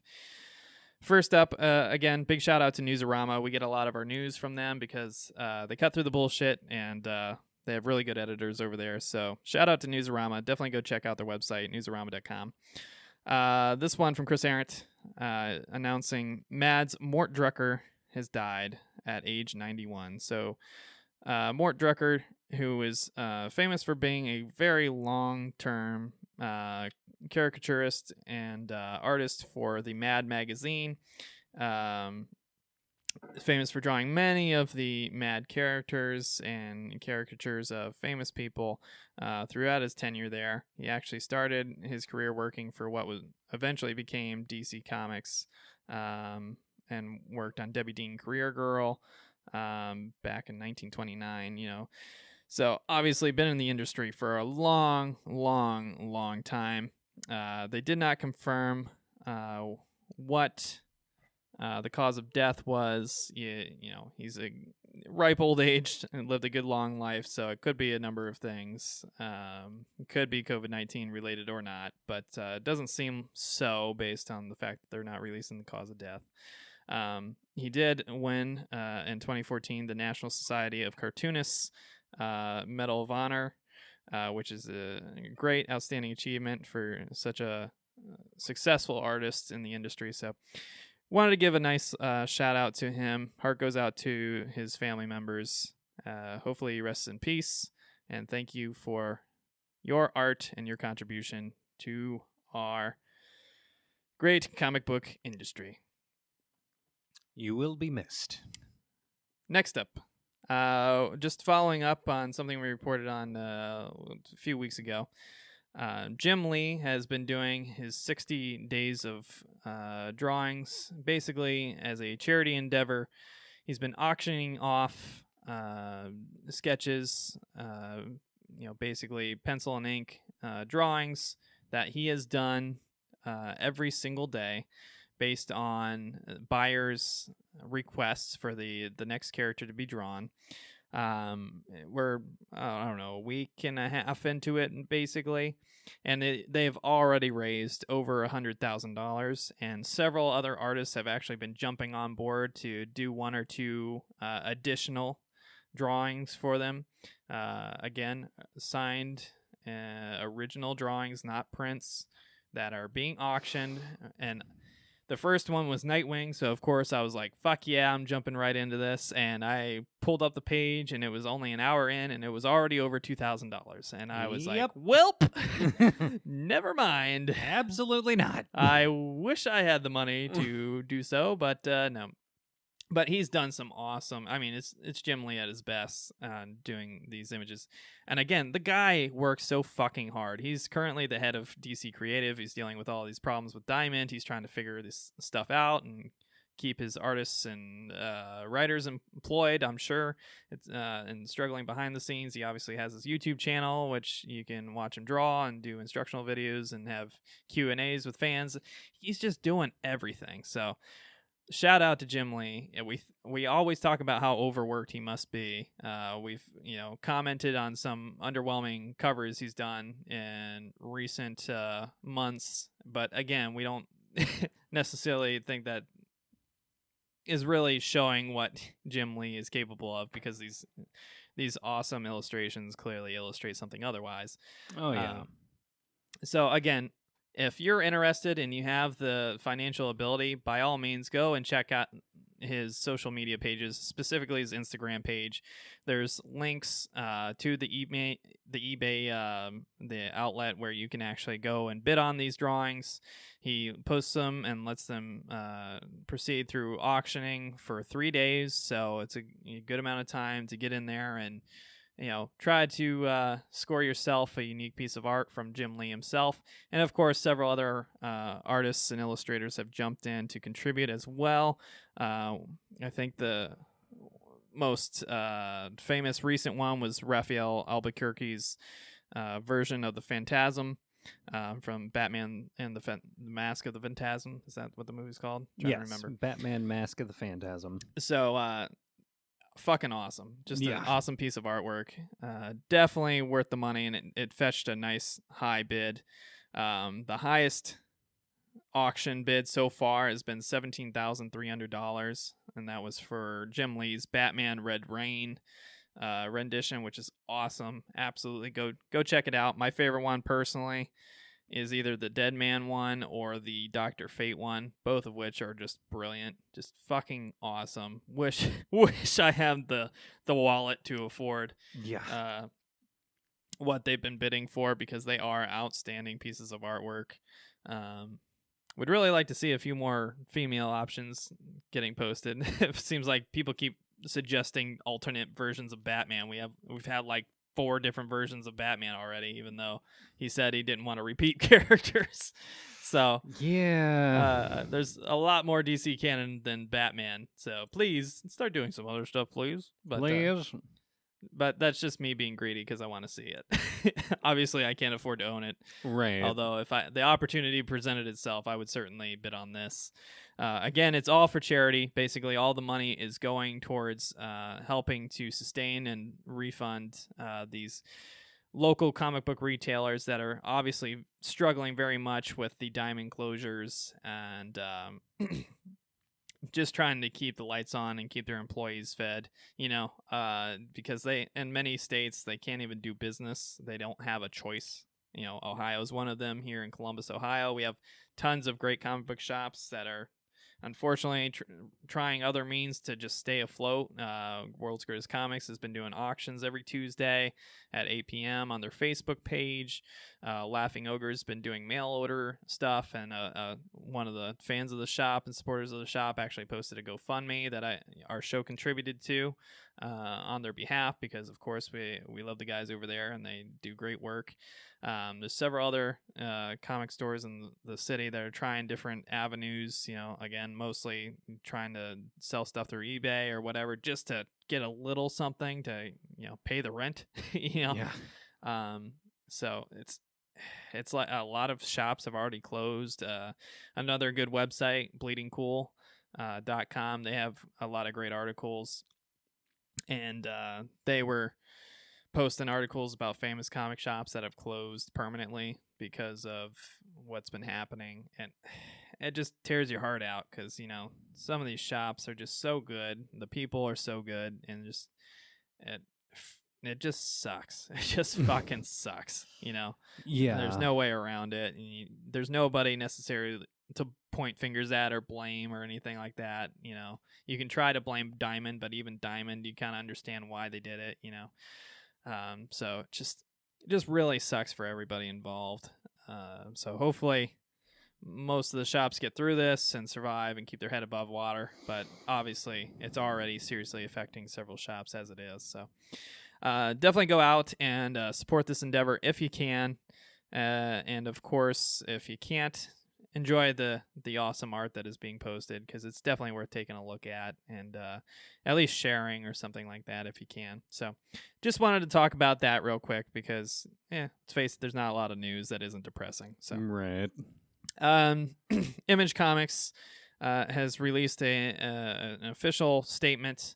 Basically, one of the owners of Image Comics, Todd McFarlane, who of course we all love for his Spawn series and his great personality on the internet, he was speaking out that he really wishes that the comic book industry, specifically publishers, would kind of make this uniform front to try to help retailers and basically halt the release of new issues digitally in conjunction with the inability to release new issues physically, so that the retailers can actually have product that's relevant when they are able to open their doors and not outdated, and that they can kind of revive the industry a little better. And then talked about offering free books, free pre-established pre-released books for free on different outlets that people can enjoy, and recommending other publishers do the same and follow suit. It seems that for the most part people agree. There's exceptions, obviously, but it seems that most people agree that this is probably the best way to proceed if the publisher is able. Obviously financial woes are definitely a factor, so you got to take that into account. But there seemed to be a lot of confusion because Image, the actual company, was not speaking out, while several of the creators and owners were speaking out very publicly. So they released this statement. As we navigate the very difficult multi-layered ramifications that COVID-19 has had on the economy, and in an effort to preserve the overall health of the comics medium, we must support the channel that is most eminently endangered by the warehouse and non-essential business closures, the local, independently owned businesses that include comic shops and independent bookstores. These stores are more than just retailers to our comics community. They're often the biggest champions for the medium. They drive engagement, and they act alongside press like Newsarama as tastemakers and curators for readers in search of their next comic or graphic novel. Our fans understand that the comics is a that comics is a community and an ecosystem, and have been hugely supportive of keeping brick and mortar stores healthy, which in turn keeps comics healthy in every form. We love our digital readers too, and we have a number of sales going on in digital, humble bundles on the schedule, and we even have a whole bevy of freebie #1 issues on our website for fans to peruse. Right now, digital and print readers are coming together and sharing their recommendations of blah, blah, blah. It's a hashtag NTYCBD, a hashtag that spotlights backlist titles that readers may not know about. It's been fun to see some old favorites and new discoveries resurface because of it, and it's a great way to show for our fans, no matter how they read comics, coming together online during this uncertain time. So, nice statement. Glad to see it from Image. There's a lot of uncertainty what Image would do, despite obviously very outspoken members of the establishment within the company. So, it's great to see. Hopefully, more publishers follow suit. Image is the third biggest market share of the comic book industry, of the traditional comic book industry. Obviously, Marvel and DC are the big 1 and 2. Yeah. We're talking like 40% each of the market, somewhere abouts, and Image is obviously very small compared to that, and then everybody else is much smaller. Yeah. But Image is definitely a contender in there. We talk highly of Image all the time because of a great history and standing, because it is a publisher that was created by a collection of skilled artists and writers back in the day, and having really kind of fun open door policies that allow for a lot of creative endeavors and for a lot of creators to come in and out of the company and work on their projects. So very good to see this from one of the big companies. You know, we've seen things along these lines from Marvel and DC, but both Marvel and DC have kind of shied away from saying they won't release new issues. It's more like a kind of a half step in, or we release the major books, but we'll save the lesser known titles for when the doors open, or, you know, these weird half steps that I'm not really fond of. But hopefully this inspires more companies to kind of be in lockstep and in this emergency situation. Obviously, this shouldn't be the norm, but during an emergency like, you know, the pandemic that we're dealing with right now, I like to see it. So next up on the news, some depressing news. Some Marvel Studios and Lucasfilm staff among the Disney employees received furlough notices this week. This is coming from the Hollywood Reporter. They have not said specifically who and how long that the furlough has been enforced, but it's basically an involuntary temporary leave of absence that is likely not paid for most employees, or at least partially paid. They announced that, quote, those whose jobs aren't necessary at this time, unquote, would be temporarily dismissed as of April 19th, so coming up very soon here. So really depressing news. You'd think of all the companies, Disney would be the one who could eat the most, you know. You would think. Because how many billions of dollars have been reaped in profit, just pure profit, because of the Lucasfilm and Marvel properties? I mean, they has to be more than Pixar. It has to be. I mean, Frozen makes a lot of money, but it doesn't make Marvel and Lucasfilm money. And, you know, we've had what in recent years? We've had this new wizard thing that's basically Full Metal Alchemist released, where they're searching for their dead parent, you know, through magical means. Yeah. Which, you know, didn't. I'm surprised no one really called them out on that, but yeah, that's totally what that is. So there's that. There's Frozen 2. You know, they're not blowing box office records with those movies like they are with Avengers and, you know, the Star Wars films, despite their quality. Yeah, so I think the issue might be one of, as we had mentioned for the comic book industry, as a whole and how quickly things have been falling apart there, I think this might be an issue of business model. It's like, what kind of profits were you actually reaping? And how is it that, in spite of all of those profits, Disney, the company that should be the most capable of eating the cost of having people basically not show up for work, they themselves are furloughing their own employees in a week? Yeah. So again, we're not insiders at this company. We have no idea what their financials look like. We have no idea what daily operating costs are. Obviously, when you're a publicly traded company, you have a responsibility to make your shareholders happy and not lose money. But come on, like, Yeah. the people you laid off are the people that have made you the most money by far in recent years. It just doesn't make sense to me. I would not.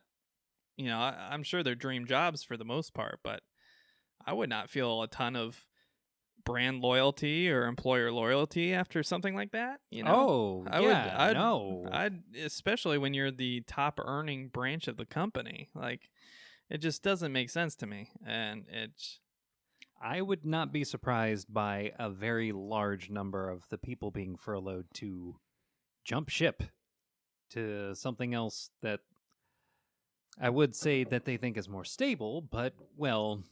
maybe jump to WB. Maybe save them from themselves. I think this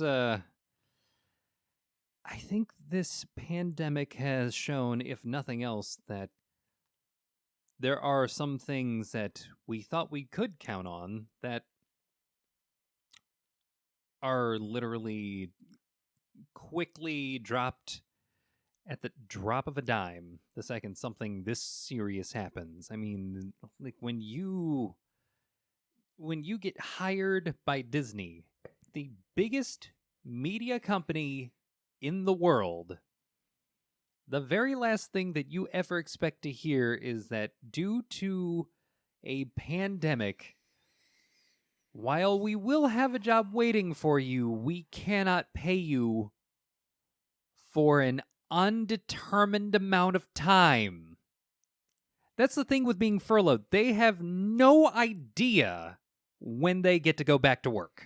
Yeah, so it seems pretty gross to me. I don't know. Yeah. Maybe I'm just completely speaking out of turn. Maybe it really is as dire as it sounds. So much of their revenue is so easily accessible via digital media. So the Disney Plus streaming app, which is obviously earning them plenty of money. You got digital downloads while all these kids are being quarantined and need to be entertained. So of course they're playing Disney movies and Pixar movies, and of course, Star Wars movies and superhero movies, and they got the cable television brands still paying for the rights to play their movies. They're still making money hand and fist. Like, I just don't understand. Sure, Disney World and Disneyland probably aren't making money, but who the fuck cares? Like, why are you laying off the film studios employees, or furloughing them, whatever? Yeah. It doesn't make a lot of sense to me, unless it's just the bottom line and the shareholders demand it.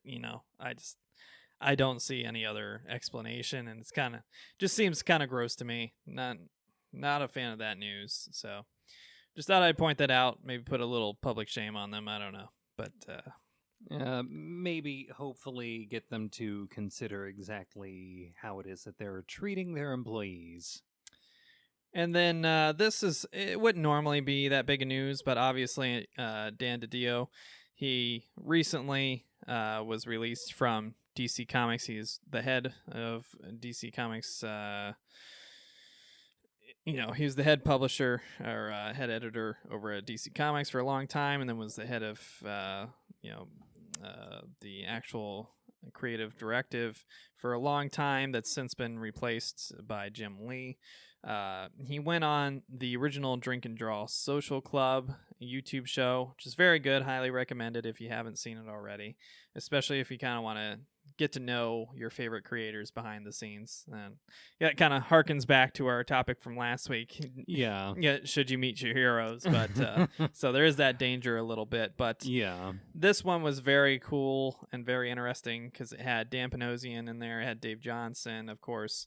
It had Joe Quesada, who was obviously going head to head against Dan DiDio while he was heading up DC. And it was a fun, very pleasant, just human discussion. They talk about a lot of the different things that occurred under DiDio's tenure there with the company, and both controversial and otherwise. They talk about how he made those comments to the reporter. It basically ignited a big creative war between DC and Marvel. DC ended up, because of the fallout of all of this and being ultra competitive, switching to the higher quality paper at the suggestion of Jim Lee, and releasing the Hush storyline as an active numbered part of the Batman storylines. And it was a huge revolutionary success for the company, and then it became kind of the standard going forward for new books. Again, thanks to Jim Lee.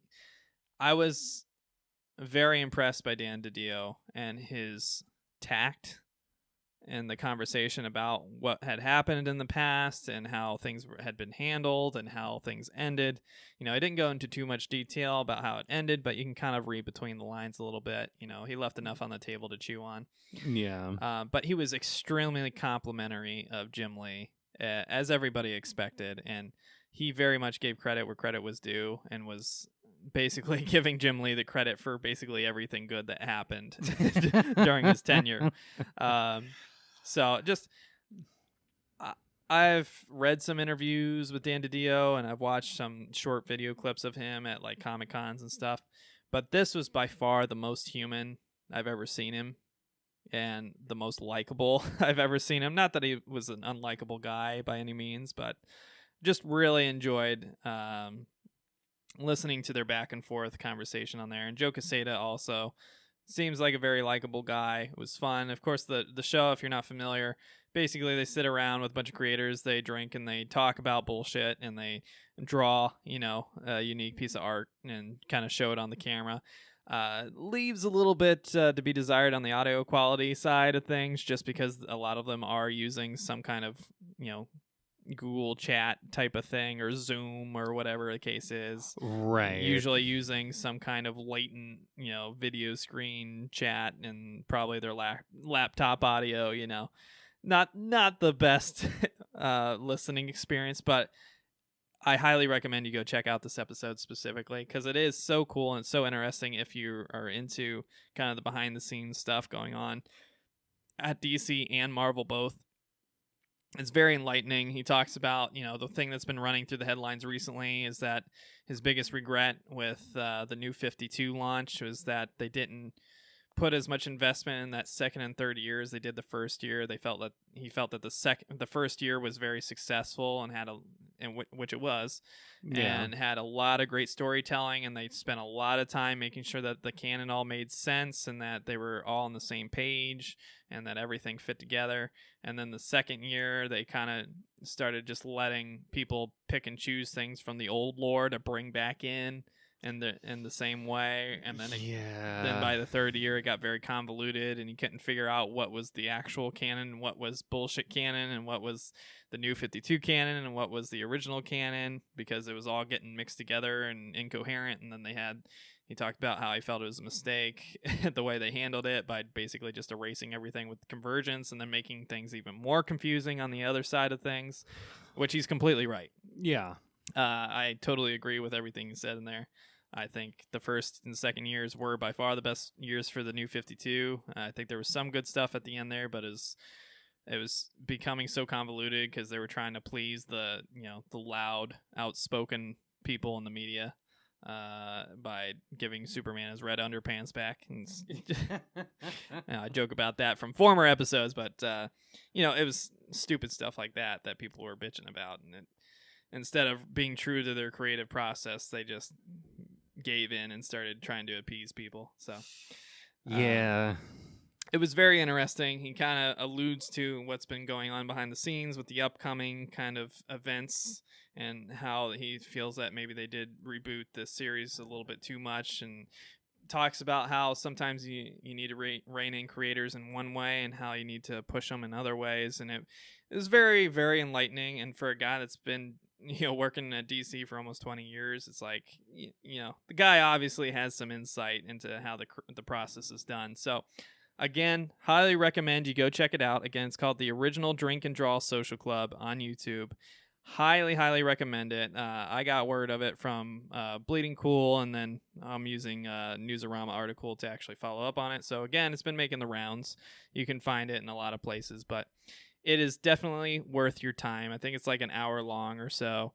Absolutely worth your time. Basically, I just put it on the YouTube on my phone and just set my phone down, left the screen on so I could listen to it. You don't even have to watch it. It's just very cool. Just tons of insight. It was kind of cool seeing the old opponents, hashing it out a little bit and having a heart-to-heart conversation. It was a really cool episode, and I really highly recommend it. So, just thought I'd throw that out there as the last piece of news. So, without further ado, I think perhaps Emery?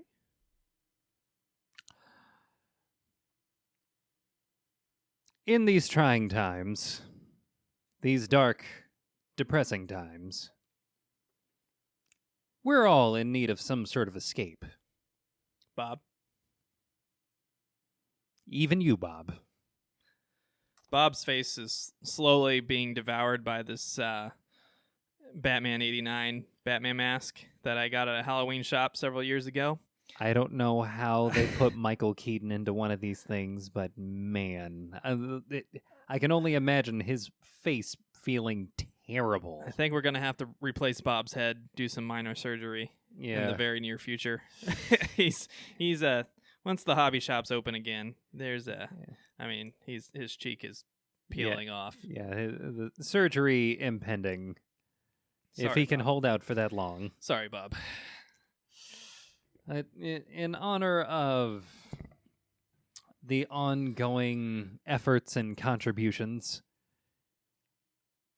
I will ask once again, even if it's not at your local comic book shop, what books are we hitting up this week? Well, Emery, I thought you'd never ask. So, once again, we're going to run through the comics that may or may not be coming to your local comic book shops and digital devices this week. Again, we just talked about it. A lot of companies aren't putting out new issues, so a lot of these solicitations are false. We apologize. We don't know which ones because it's kind of hairy-carry which ones are actually being released and which ones aren't, what companies are starting now and which ones are starting in the future. It's very confusing, so we're just going to read all the solicitations and hope for the best. So Yeah. this is the stuff that would, in an ideal, perfect world, be coming out on time to your local comic book shops and digital devices. Of course, please support your local comic book shops if you can. Reach out to them if you can, and maybe they have some other small way you can contribute and help them out. So let's jump into it. First up, from Marvel Comics, we have Cable #2. We have Captain America #21. Another great Alex Ross cover, of course. Yep. We have Captain Marvel #17. Uh, We have Children of the Atom #1. We have Dark Agnes #3. Who? We have Deadpool #6. We have Empire #1. Oh, great. Another event. Hey, there's scrolls. Another one. Next up, we have Ghost Rider. Actually, I got to restart because I didn't start the OBS. Nope. Sorry. Start the OBS real quick. Oop, nope. Not streaming. Recording. That's what we're doing. Good job, Chris. All right.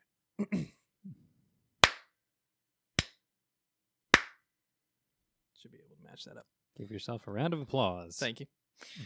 First up, from Marvel Comics, we have Cable #2. We have Captain America, number 21, featuring a great Alex Ross cover, of course. Of course. We have Captain Marvel, number 17. Uh, We have Children of the Atom, number 1. uh, We have Dark Agnes, number 3. who? We have Deadpool, number 6. Eh. We have Empire, number 1, the latest event. Because that's what we need. Just another event. That's what we need more of, apparently. What does he like to say? Another one? Oh, that's what DJ Khaled likes to say. DJ Khaled! Hey, DJ Khaled, what do you think of this new event that's happening over at Marvel? Another one. Next up, we have Ghost Spider, number 9. We have Giant Size X-Men Nightcrawler, number 1, with a promiscuous lady in the background there. We have Guardians of the Galaxy, number 4. We have Gwen Stacy, number 3. She's just getting her own book. Why not? I guess. I mean, if her neck isn't broken, yeah. What's the point? Our favorite thing to unbreak. Next up, we have Hawkeye Freefall, number 5. We have How to Read Comics the Marvel Way, number 1. Have no idea what that is, but I have so many interesting. questions. I'll have to look into that. We have Marvel Tales, the original Marvel Zombies, number 1. We have Morbius, number 6. That doesn't look like Jared Leto. We have the most look forward to title of the new year. Oh no! If you didn't Oh, no. watch our episode of maybe episode 47, if I had to guess, this was the topic of the show. Oh no! It's very controversial for obvious reasons, but you watch the trailer for it. If you have the time, by all means, go to Marvel's official channel and watch their trailer for the new Warriors number 1 book. It's just to give you some cliff notes. There's Dora the Explorer who's obese. There is a kid who was polluted by his uncle's experimental internet gas. That just sounds like he was farted on. And then Does farting on me turn me into Ben 10? I would really like to know. And then the obvious duo of Snowflake and Safe Space. Yes, those are their literal names, and their powers are not much better. Oh, it hurts just to look at them. Now, my prediction on that episode, if you remember, is that this is going to be so controversial, even though it's probably awful, that it's going to sell like gangbusters, and people are going to buy this book just to collect it for how ridiculous it is, and just because they want to see. I wouldn't be surprised. But because of the quarantine now, I don't know if this is going to happen or not, or if this is going to be completely forgotten about, which is kind of disappointing. Because then they'll have an excuse. Exactly. They're going to have an excuse. Which is going to give them a reason to do it again. Oh. Again, This is unconscionable. if this book was meant to be satire, I'd be all about it. But That's from what the trailer, a lot of people have wanted to think of this book. From the trailer, that does not seem the case. But no, they're serious. They're serious. Yeah, so go watch that trailer. Do yourself a favor. Have a good chuckle. What a terrible endeavor. I mean, I don't want to censor anybody. If that's your creative vision and it got through the editors, you've already committed. Just go through with it. You know, do what you got to do. But fuck. I don't know who thought that was a good idea. I'm going to be really curious as to how this turns out. Morbidly curious. Yikes. It just, Although I'm still down for B negative. It's the only one I'm about. Oh, even though he got the briefest amount of press time. Because he's Hot Topic Boy. What else do you need to say about Hot Topic Boy? Hot Topic Vamp Boy. I'm all about it. Next up, we have Revenge of the Cosmic Ghost Rider, number 5. Oh, my favorite and also least favorite form of Frank Castle. I mean, I guess there's sinners in space, too. You know, Sinners that deserve punishment. I mean, it makes sense, I suppose. He rides. I just don't want it. He rides through the cosmos like he's Lobo. Next up, we have Savage Avengers number 12. Because of Conan. We have Spider-Man number 5. Whose deadbeat one-handed dad is he protecting this time? I don't know. Hmm. We have Spider-Woman number 2. We have Star Wars Darth Vader number 3. For you fucking nerds. Emphasis on nerds. Ugh. We have Symbiote Spider-Man Alien Reality number 5. Because apparently the black suit just doesn't know how to quit Spider-Man. It just doesn't. It's kind of sad. I think it needs some counseling. I wish I knew how to quit you. I can quit you, but I can't. You won't quit me. I'll be with you. Like a turd. In the wind.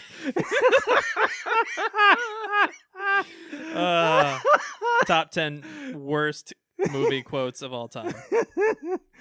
I love how bad that movie is. Next up from Boob Entertainment, otherwise known as Dynamite Entertainment. It's Dynamite. Of We course. call it Dynamite. Of course. Yep. We have Death to the Army of Darkness number 3. Giving us prime Bruce Campbell. Of course, a million variants, because that's what they do. Yeah, they're all about variants. It's, both good and bad sometimes. Mm-hmm. We have Red Sonja, Age of Chaos number 4. Hot. So get your hot, saucy Dynamite variants in there, because So much sauce. there's a lot of sauce. It's It's like 30 different variants worth of sauce. I'll be in my bunk. We have Vampirella number 10. Again, It's a with double, plenty triple of hot. sauce. Ah, Extra sauce. okay. I'm going back to my bunk. I'll be there for a while. And that's it for Dynamite. Next up from DC Comics, we have Aquaman number 59. We have Batman number 93. We have Batman versus Ra's al Ghul number 6. Okay, a couple things. Thank you for saying Ra's al Ghul's name right. Well, there's a lot of debate now because people are saying it's Raz now, Thank you, Chris Nolan. but people were calling it Ra's All the way up until Officially. that movie. for a long time, and I Yeah. think Ra's sounds cooler. Ra's sounds far cooler. They even had, like, on the show Arrow, like, a back and forth as to how to say his name. It always pissed me off. It's just like, it's Ra's. It's Ra's. This isn't up for debate. When I read it, it's Ra's. Yeah. That's what I'm going with. Second of all, what is Batman doing? He's showing you his O face. Why does he have his hand on his junk? Super jerk. Classic. Why is Dead Man so Appalled. appalled and afraid? Like, oh no, Batman's got his hand on his dick. God help us all. And the Trigger Man. It's a mystery. Next up, we have Catwoman 80th Anniversary 100 page super special number 1. Now, a lot of these variants were contenders, but they did not win the coveted variant cover of the week award. So just want to shout out a lot of these covers. They're very cool. But- Some days you just can't get rid of a bombshell. So a lot of cool different eras A lot of them. of Catwoman and variant covers. Very cool. My favorite is obviously Jim Lee, Jim Lee's is great. but I'm kind of What- partial for the 60s one. Probably because we just watched and reviewed 1966 Yeah. Batman. it's like, while we do have our favorites, these are all very, very well done covers. Yeah, absolutely. Next up, we have Deceased Unkillables number 3. We have He-Man and the Masters of the Universe number 6. Man. We have Justice League number 45. A very, very interesting version of Batman on there. We have, it's kind of old school. Yeah. We have Lucifer, number 19, from the Sandman universe. We have Mad Magazine, number 13. We have Metal Men, number 7, which, despite Dan Didio stepping down, he has been working on this book. So it's cool to see that no bridges have been burned. They're still working together. The Metal Men. So it must have been on fairly good standing. Next up, we have Nightwing, number 71, where Joker is clearly going to murder Nightwing. Why do they hate Nightwing? I don't know. Leave him alone. We have Plunge, number 3. We have Scooby-Doo, Where Are You, number 104. That was pretty good. We have Superman's pal, Jimmy Olsen, number 10. Because that's who we worry about. His ginger friend. We have Teen Titans, number 41. It's a very interesting take on the Teen Titans. And we have The Low Woods, number 5. Ooh, Black Label. From Image Comics, we have Bitterroot, number 8. We have Decorum, number 2. Save it. Yeah, I'm going to save it. We have Die, Die, Die, number 10. So intense. We have Excellence, number 7. I could almost not even read that font. Good God. Yeah, I can't read it at all. It kind of looks like a Black Panther, the movie ripoff, though, just based on that cover art. It does. It doesn't help that they have a guy looking damn near straight up like Michael B. Jordan's Eric Killmonger on the fucking cover. For sure. We have Family Tree, number 6. We have Hardcore Reloaded, number 5. What the... Why does it look like Mike Tyson's brother getting into a gunfight? Why not? We have Nomen Omen, number 6. Doing the what? We have Pretty Violent, number 7. I would not call that book pretty. We have Savage Dragon, number 251. Ooh. Still going strong. Still going strong. We have Sonata, number 10. Interesting. We have Spawn, which is confusing which cover is right. I guess 307, because that's the most recent, even though they got a bunch of variants for other ones. World record breaking. We have Stealth, number 2. Huh. We have Stray Bullets, Sunshine and Roses, number 42. We have Tartarus, number 3. So many questions. And we have Undiscovered Country, number 6. So a lot coming out from Image, although that's obviously in question now because they're making their stand with other publishers to try to help the retailers out. So whether those are available or not is questionable. Yeah, remains to be seen. Next up from Dark Horse Comics, we have Everything 2, number 1. Again, with these numberings. A little confusing. We have The Incredibles 2, Slow Burn, number 3. Because, again, confusing. Pretty sure if you just called it The Incredibles, we'd still know it's The Incredibles. Yeah.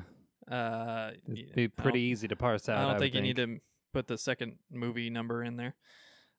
Next up, we have Predator Hunters 3, number 3.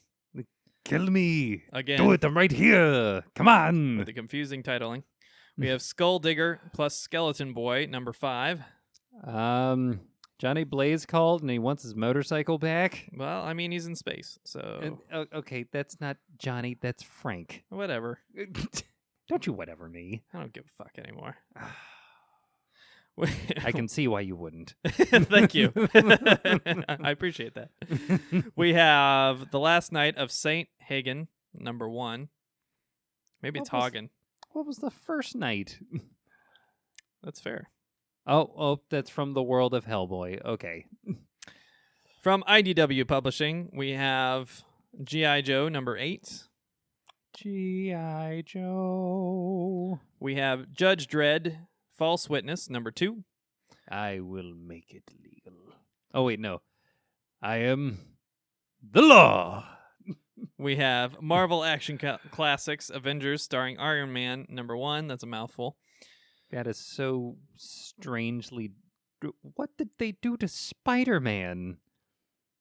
What is with his leg? His leg looks broken. I mean, legitimately. What happened? It looks broken. From Marvel, or I'm sorry, this is still IDW. It's cross promotion. Marvel Action Avengers #3. We have Marvel Action Captain Marvel #6. We have Narcos #3. Not sure if it's based on this show or not. Probably is. We have Sleeping Beauties #1, which looks interesting. We have Star Trek Deep Space Nine, Too Long a Sacrifice #1. Oh, I just started watching that show again. Yeah, I need to go back and watch it. I remember that first season being rough, though.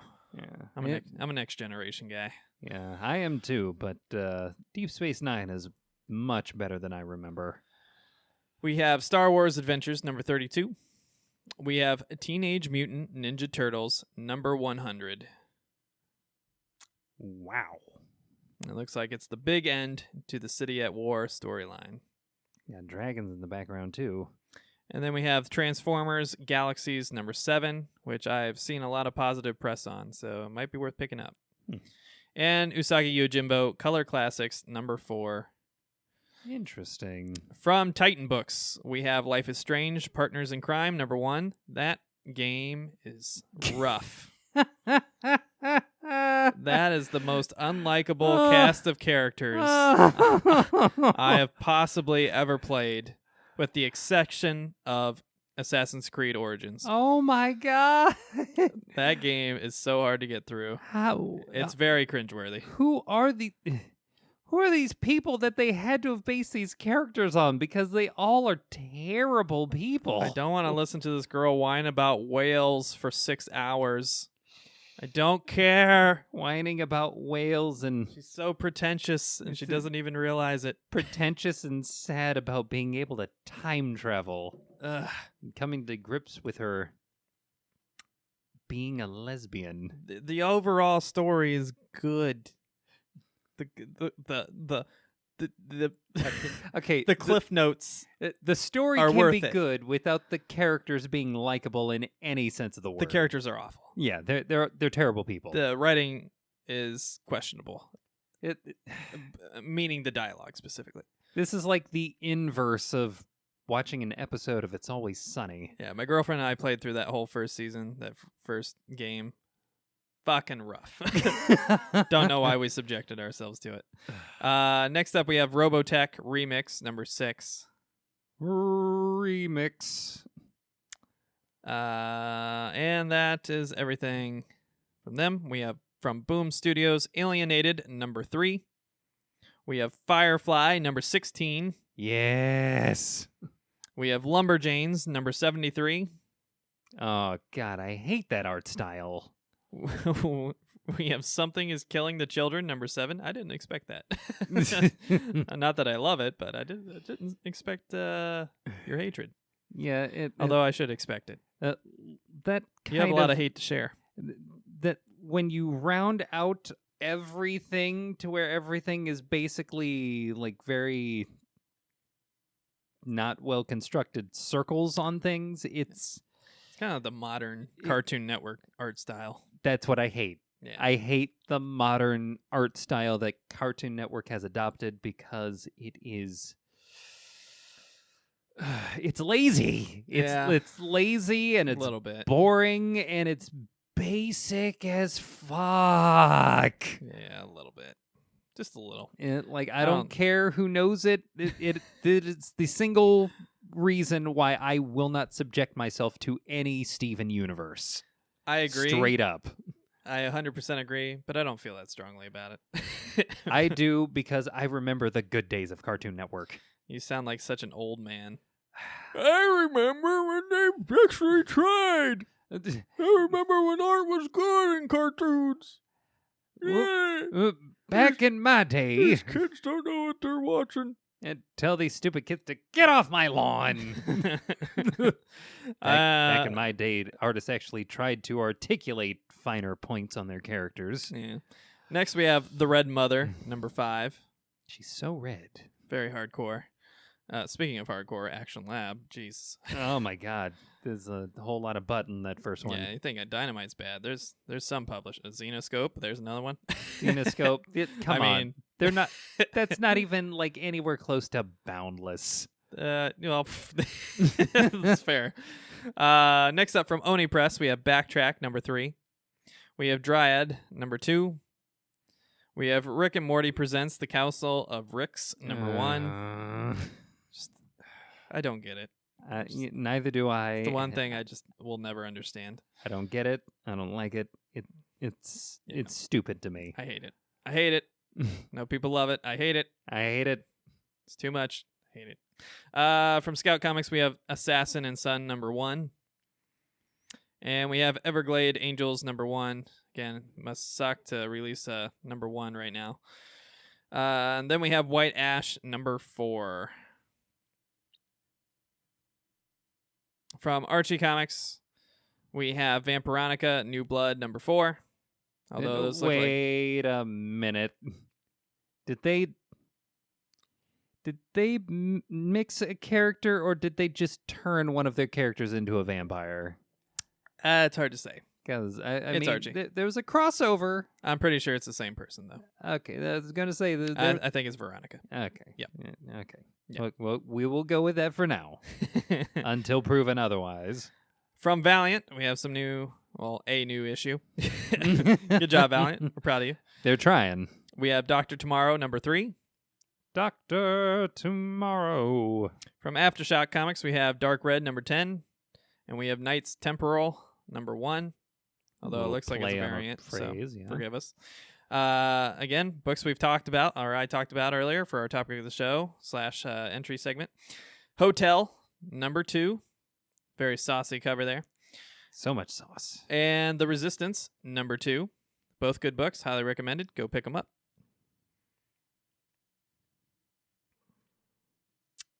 From Vault Comics, we have Vagrant Queen, A Planet Called Doom, number 4.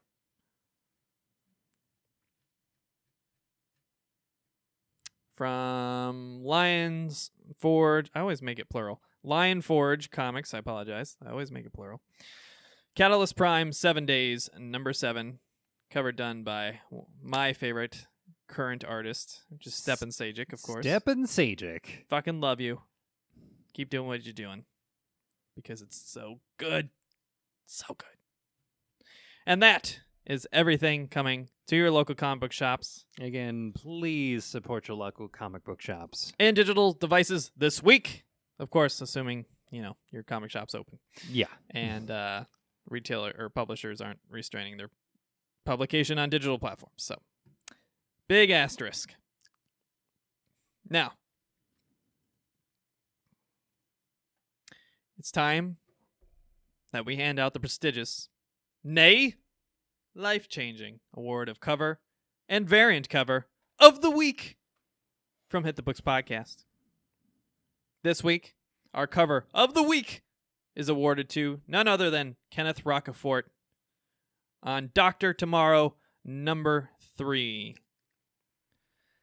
So, I am a big fan of Kenneth Rocafort.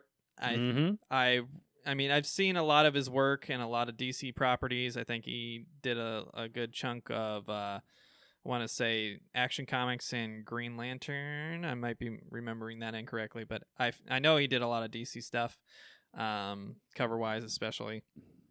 But I think the thing that he really stood out in is the book Sideways, which was part of the new era of DC Heroes, where they basically introduced a lot of diverse characters with new stories, new powers, new origins, completely new for the most part, and introduced them on their own book. Gave them a nice, great publishing platform and release. Honestly, I'd say like 75% of them were great. Sideways is one of them. The only thing hurting Sideways is the fucking name. The name is terrible. It's terrible. And really, Yeah.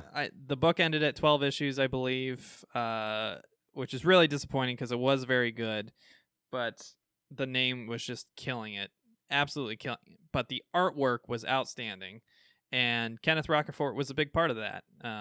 So I'm really glad to give the award to him. Now I think it's his first time receiving the award of Cover of the Week. And this, of course, it's a Valiant cover, which we haven't had a Valiant cover on the variant cover of the week in a long, long time. Yeah. Because Valiant has kind of, unfortunately, been underwhelming as far as releasing material, both A, on time, and B, at all. So I'm really happy to see this issue come out with a really excellent, very highly detailed, very cool cover featuring Dr. Tomorrow, done by Kenneth Rocafort, of course. And the thing that always gets me about Rocafort's style is that it looks like a pencil. It looks like an initial pencil and ink illustration. Even though the coloration's there, it still retains that first... Like someone who just drew this by freehand. Yeah, it looks like a commission. Every single cover by him looks like a commissioned work because of how the art is very subtle in terms of coloration, decoration. You can see all the lines and the shading very clearly. So, again, great artist, really been deserving of the award for a long time, and this just happened to be a really strong week for him, where he could overcome the competition, of course, and really, really proud to announce that Kenneth Rocafort is our cover artist of the week. Congratulations. It's a number 3 issue, so we should be able to find out whether the content matches the drapes within a reasonable amount of time, so look forward to that. You have anything to add to it? I really like the way that that he's blocked the shot, as it were. So we have the details of there's something that looks like some kind of like smoke or gas coming off this guy's shoulder. He's got rubble on him. He looks like he's bleeding from his face, and his mask is all messed up, and there seems to be damage to the wall behind him. Yep. And this is very clearly the kind of cover that already gives you a feel of the action that you can expect within these pages. This is the kind of thing that looks exciting. It looks like I walked into the middle of a movie where I'm like watching like one of the big action sequences, like, ooh, what'd I miss? Yeah, it's excellent. It's provocative. It makes you wonder what the situation is, what caused this. It's just a great action shot. I would happily have this as just a private piece, not unlike Jim Lee's, 60 days of illustrations for charity. Yeah. Just really love it. Really impressed by it. I've always been impressed by his work. So I'm really happy we get to give the award to him this week. So Kenneth Rocafort, congratulations.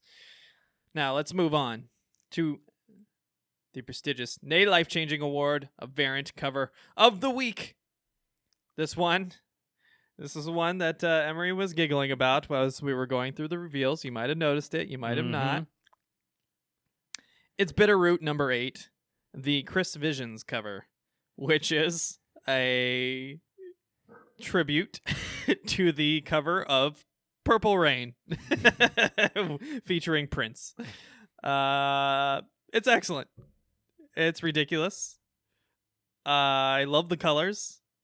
I love how they captured the Purple Rain what poster. Mad lad in editorial asked this artist to recreate Purple Rain as a comic book cover. And why has no one tried to do this before? I'm sure people have, but this is definitely one I didn't expect. It doesn't seem like the story has anything to do with Prince. Not at all. Or Prince's subject matter. It just seems like something fun that they wanted to do, and they did it. And this made me think all power to them. This made me think that maybe there was a movie that Prince directed that I was unaware of. Or that there was a song called Bitterroot that I was unaware of. Look at this cover. I mean, the lighting. like the gas effects, the very obviously posed rider and bike. Bitterroot, bitterroot.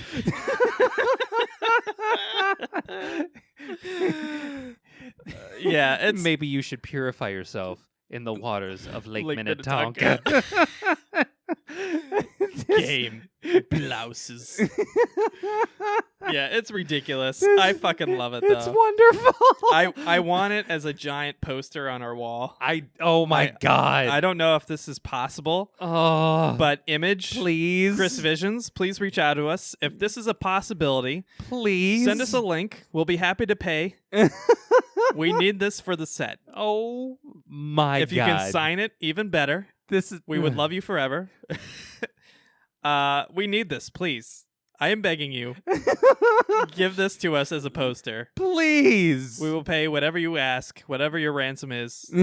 Obviously, we're two broke guys doing a passion project, but be merciful.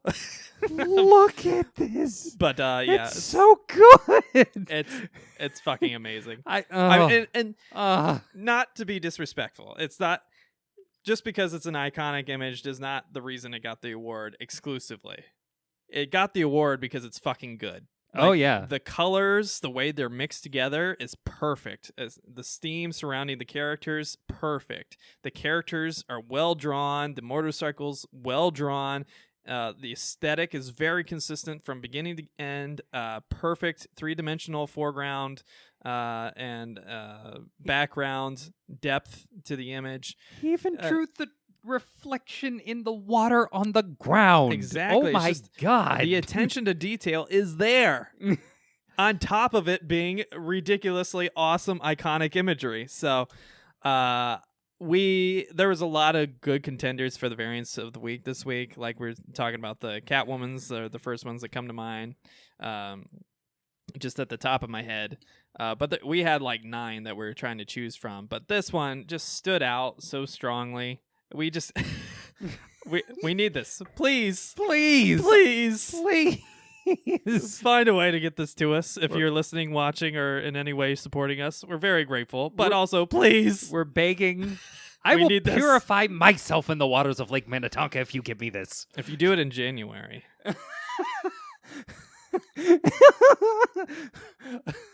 See? There's ways we can make this very entertaining for you. Oh, easily. Just easily. Make it happen. Oh. And we will add it to the set for everybody to enjoy. Oh my god. For the rest of time. Or at least as long as the internet's around. Bitterroot, bitterroot. Oh, man. It's so good. Please, come. Join us in the revolution. So finally, big congrats once again to Chris Visions. You did an awesome job. We fucking love the cover. Yes. It's ridiculous, but we love it. Thank you. Even if we don't get that print somehow, thank you. No, we're going to get this print. But okay, please get Contact us. Yeah, You can reach us on Twitter at HTBVids. You can reach us on Facebook, facebook.com/hitthebooks. You can email us at hitthebooksvids@gmail.com. You can go to our website, htbvids.com. There's a contact us page in the menu. Find a way. Comment on our YouTube channel. Whatever you got to do. DM us. Send a dick pic if you have to. I don't care. I don't care. Just find a way to get us this poster, please. Please. Thank you for making this, but please somehow get this to us. Oh my god. Thank you. Now, it's a number 8. It'll be hard to catch up on, but I'll try my best. I will clear some shit out just to make up for that. I will never complain about having to read an Image book. So yeah. Once again, big congratulations to Valiant. The Dr. Tomorrow number 3 main cover by Kenneth Rocafort. And once again, big congratulations to Bitterroot number 8, the Chris Visions variant cover from Image Comics. All right. Well, I think that's the perfect place to end the show. We've had some long episodes in recent weeks, and this one is no exception. Nope. Which is why we're not doing a topic of the show, because we did drone on quite a bit at the entry. Yep. And AWA was the big thing I wanted to focus on. The new company launching new product and having goddamn good stories to tell. So, Oh, yeah.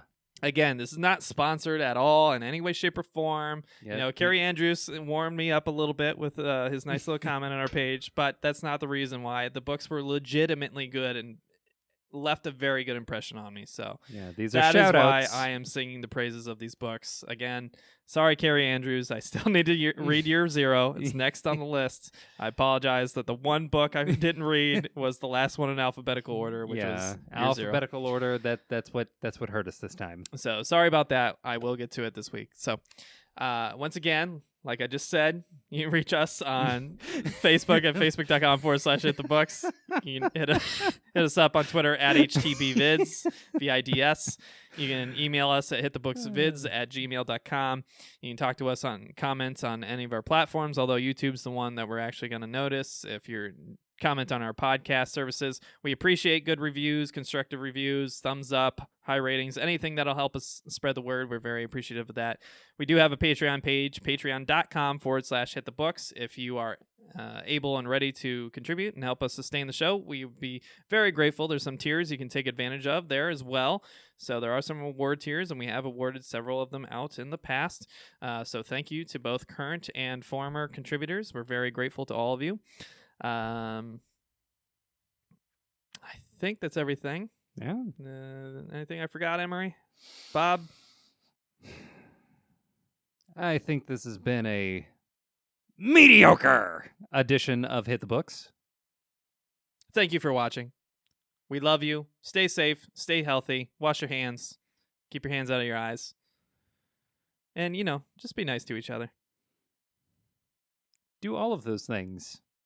For the most part. Unless they deserve it. Don't be nice to Safe Space. Be really mean.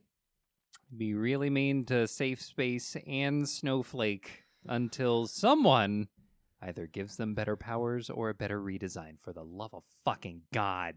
Or just make them satire. I'll be or go satire. I'll be as nice as you want if it's satire. God, I can't believe this book exists. All right.